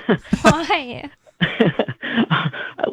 So Richie, I didn't learn anything. I just did it. Hey, Richie, I don't believe there would be an America without the Bible. That's all I'm saying. That's a fair statement, and I don't care. Okay, well, thank you. We agree on that one anyway. So, and all the founders, if you look at the Constitution and the Bill of Rights, it's all founded in Bible morality. Okay. I think that there is a fair argument that the founders were all Christians, and that led them to want to make like a better world in the best way that they could do it. But I don't think that the Constitution is perfect. But we also don't like the Constitution. Just saying that Christianity is better than Islam isn't really much for me. Like, or Hinduism or Buddhism. Just because Christianity is doing better in America than they're doing over in Saudi Arabia, that doesn't mean much. Or Taoism. Right? Definition 4 incorporates all of that. So you can't say only the Bible is true. By your own definition that you started the call with. No, I'm not saying only the Bible is true. I'm just saying the Bible is true. You said some things. Then the Book of Mormon is true. And the Book of Romans? The Book of Mormon. Well, the Book of Mormon is... It says so. It says it's true. It says it's true. From it adds a lot of things. Well, find the Quran. I would not find the Quran. I tell you why I would not believe in the Book of Mormon, because have you even read it? Have you even read it? I read parts of it. Yes. Okay. Why he doesn't about believe Alma? I read some part. Why don't you believe it? Because he's a Christian. Well, because I believe that the inspired Word of God is contained in those 66 books of the Bible. What about the ones they left out? There are none left out. There are plenty of left out. Why couldn't God say, look, you guys are doing really bad. It's the 1800s. This guy, Joseph Smith, I'm going to use him to bring more revelations to humanity. I don't see what's so unbelievable about that. Not that I actually... Okay, right. I don't believe it, but I also... I don't believe it either. But I was raised that way. I just don't see why you can just claim outright that it's not true. And again, the ones that were left out, again, biblical history, right? The Council of Nicaea, they went, we've got too many books. We need to narrow this down. And they picked however many. You say it's 66, Riley said there's more. I don't care what the official number is, right? And they wiped everything else out and said like, nope, not canon. But it's there. It's a texts that are available to certain people that aren't available to the rest of us. And they left it out. So they omitted it, which was previously the written word of God. And they went, nope, not anymore. Okay. So this is what all 3 of you are saying. Since the Bible claims in thousands of times, definitely more than 2,000 times, and Jeremiah will say things like, thus saith the Lord. And the word of the Lord came unto Jeremiah, and John the apostle. Okay. I can copy and paste this is true on 1,000 pages in a Word document as well. Okay. It does say that. Now, see, if these are lies, that means the Bible is the most deceptive book in the universe. Now you're getting it. Well, it doesn't really. That wouldn't be something I would say, hey, that can't be true. I would believe it. I feel like there are lots of people that have been kind of misled by Christianity, and you could tell by the fruits of their lives Work with that conclusion and work your way back, sir. I agree with you, but that's the problem of interpretation of the Bible. I'm not saying my interpretation is perfect in every way. Definitely, I wouldn't say that. That's just interpretation. That's a totally different issue. Your interpretation has led you to the idea that it's fine to hit children. And we covered this earlier with all the different sects of Christianity. It's to love. The Bible says to love your child. So see, if a father by beating them with a switch child, no bigger than the width of your thumb. Well, no. Beat your slaves. He's not going to beat. It's not a beating in a bad sense. It's just like, for instance, you tell Johnny, don't play in the road, okay? So if he disobeys you because you love him, you don't want him to play in the road. I hated being put in the corner. That's what my parents switched to when they stopped spanking us. Never put baby in the corner. That could work. It could work, but it's not as fast and it's not as effective. Oh, well, you have to be a parent. Oh, no, you have to be a parent. That's so awful. So your idea of a good parenting is shortcut to the violence. Well, it's not violent. It is violent. It's absolutely violent. No, it's absolutely violent. If you did it to an adult, they'd call it assault. But you do it to your bloodline and your progeny, and all of a sudden, nobody can touch you. Yes. In the Roman world, they used to put people in stocks. They used to whip them. That's because it was a civilization that didn't know better. And we're not justifying that either. That's all biblical. The Romans killed Jesus too. Jesus, when they crucified Jesus, what they do there? They first whipped him and they treated. Well, I hope he learned his lesson from the beating then and turned out to be a better person 3 days later. Is he defending it? I'm so confused right now. You're defending that the Romans beat Jesus? No, it's because they loved him. That. They crucified him because they loved him. Yeah, you could take this really far. You could say you killed your child because you loved them. There was that Mormon lady who believed her kids had demons in them and killed them. Yeah, I think it was Lori Vallow that did that. Yeah, Vallow or something. Yeah. She's shortcut to heaven. They're innocents. The Jews, in Deuteronomy chapter 13, it says if anybody claims to pull people away from God, that they are committing a crime and they were supposed to be executed. That's in Deuteronomy chapter 13. And the Second Amendment says I could defend myself against that aggression. Well, okay. But my point is that the Jews thought Jesus was pulling people away from the true God. But actually, he was teaching people the true way of worship. And that's why they crucified him, because they believed he was hurting the establishment, the religious and political establishment, and that's why they crucified the Lord Jesus. Well, so they were morally just within their own paradigm. The Jews did not crucify Jesus. The Romans did. I think it's always wrong to blame someone else who didn't physically do the thing. Well, the Jews were the instigator, but the Jewish nation could not. The Jewish nation could not execute anybody. They had to go to the Roman because they were under Roman rule. So therefore the Romans killed Jesus, not the Jews. I just think it's important to note that. Right. Pontius Pilate allowed it. Yeah, you're right. But the Jews were really saying, crucify him, crucify him, crucify him. And Pontius Pilate didn't have to listen. He had a choice. Correct. Right. I don't know why I did it. But the great thing that happened through this the Jews still run the world. Jesus became a sacrifice for us, and because he died, we can now be forgiven. Good. Then I don't need to go to confession like Dana said, and I don't even need my last rites. Well, it's not in the Bible. That's kind of the thing. Like, most of the Catholic stuff is not in the Bible, so you probably... How bizarre! Yeah. And that's right, one thing, ma'am. That's what my parents always had issues with the Catholics, that they added a bunch of stuff. Same issue they had with the Mormons, that they added a bunch of stuff. And I don't see... The Jews would blame the Christians for the same thing. They added a bunch of stuff. My question is, why would God need a sacrifice of his son for us to be forgiven of our sins? Why can't he just forgive us himself? There's... That's a good question. He's a meme lord. This is what they say. The reason why is this. If the wages of sin is death. So if we commit a crime against God and we sin against God, we deserve to die eternally and go to hell. Well, who wants to do that? That sounds like a horrible father to me, though. Well, this is the thing. This is what they're claiming. I don't think he's explaining it very well. They're saying that there is a law in the universe, just like if you jump off of a cliff, then you're going to fall. The law is that if somebody dies or sins, the only way to right that wrong is death. And what they used to do is sacrifice animals.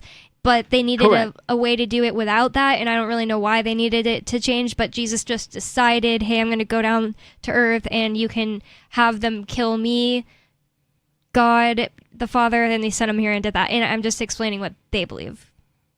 So is that correct? That's Sounds like point. the delusions of a Jews, madman. Well, the Jews would sacrifice an animal. An animal had to die if somebody sinned. And through that, God would bring forgiveness if all else was right. How lame is that? Repent. A poor innocent animal has to die because this dude didn't follow his own rules? Coconut doesn't like that idea. You're right. You're right, sir. And the thing is Jesus was innocent. Jesus never sinned. How do you know he never sinned? Because it's in the Bible. Says so. Where does it say that in the Bible? And how do you know it's correct? Says that 1 Peter chapter 2, it's all in the verse stuff 22. they left out. Just read it in 1 Peter chapter 2, verse 22, and also in Hebrews chapter 4, I think it's verse 12. But the thing is it's also on my never napkin. sinned. I have never sinned. Oh, yeah, he got it exactly right. So 1 Peter 2:22 says, he committed no sin, neither was deceit found in his mouth. Huh. Correct. So the Bible says that, but that's not proof that's true. Again, it also says it on my napkin, and I wrote it under a pseudonym. Richie Rich has never sinned. That's what it says. Okay. You know, says it I 1,000 will say times. this. Copy and paste. Another point, another reason why the Bible's the Word of God, it is the oldest book in the world in its completed form. It's been... You just said it's like multiple books. It's a whole book Yeah, of just books. because it's completed it doesn't mean anything. The Sumerian tablets are older. But that's not complete. Some older tablets. But it's like the Trump Bible. They added stuff, and now it's the most complete. The Sumerian tablets also have the oldest flood story. Sorry, a second to get that out. But these books that you're talking about, they're not even around. And, they're very, very hard to find. And the Bible is still the most circulated book in the world. It's still the most popular, the best-selling book in the world. It's been that way ever since Gutenberg created the printing press. I'm sure it has. But it doesn't make it true. Yes, another fallacy of appealing to what the populace, the group, whatever it is. Argument ad populum. Yep, there you go. Thank you, Riley. You can easily find Zachariah Sitchin's version of the Sumerian tablets online. It's just that it's not as popular. And yeah, you're just at that point just appealing to the group, like Riley says. Argumentum ad populum. A logical fallacy. Yeah. Yet again. And that's the thing. Like, we explained to him why these reasonings he had for why he believes what he believes are logical over and over again, and it doesn't change his mind. I mean, but that's what the listeners... and he's free to believe it, but he did not do anything to convince me that I am wrong. Right. I'm not convinced either. Yeah, I'm not convinced of his argument either, when his argument mostly consisted of just... It says it in my Bible. Right, just saying, well, something says it right here so that I believe it. And the thing is, like, the Bible, usually when it says things that people quote as, that means that it is true. It's more like something saying, this saith God. It's like, we don't even know, especially if it's Old Testament, which God they're talking about. You should make sure it's in the show notes. Richie Rich has never sinned. Okay. Then it's immortalized forever on SoundCloud. Put it in the show notes. We have Trump Train, Gangbang, and Richie Rich has never sinned 1,000 times. All right, we're going to have fun show notes. It's been Free Talk Live. Thanks for listening to the show. R.I.P. Ray Pete. And thank you for everything. And you can go to freetalklive.com for more. Peace. On Free Talk Live, we're bringing people to the ideas of liberty every day. From wrestling superstars like Glenn Jacobs. You guys really are having an impact, I believe. Like I said, a lot of where I am now is due to listening to Free Talk Live. You changed my mind on some very important issues years ago. To random people tuning in on the radio. I was kind of stuck in the left-right paradigm. I heard your show by chance on a Saturday night. From there, I went on, joined the Free State Project, and become an amplifier. So, I mean,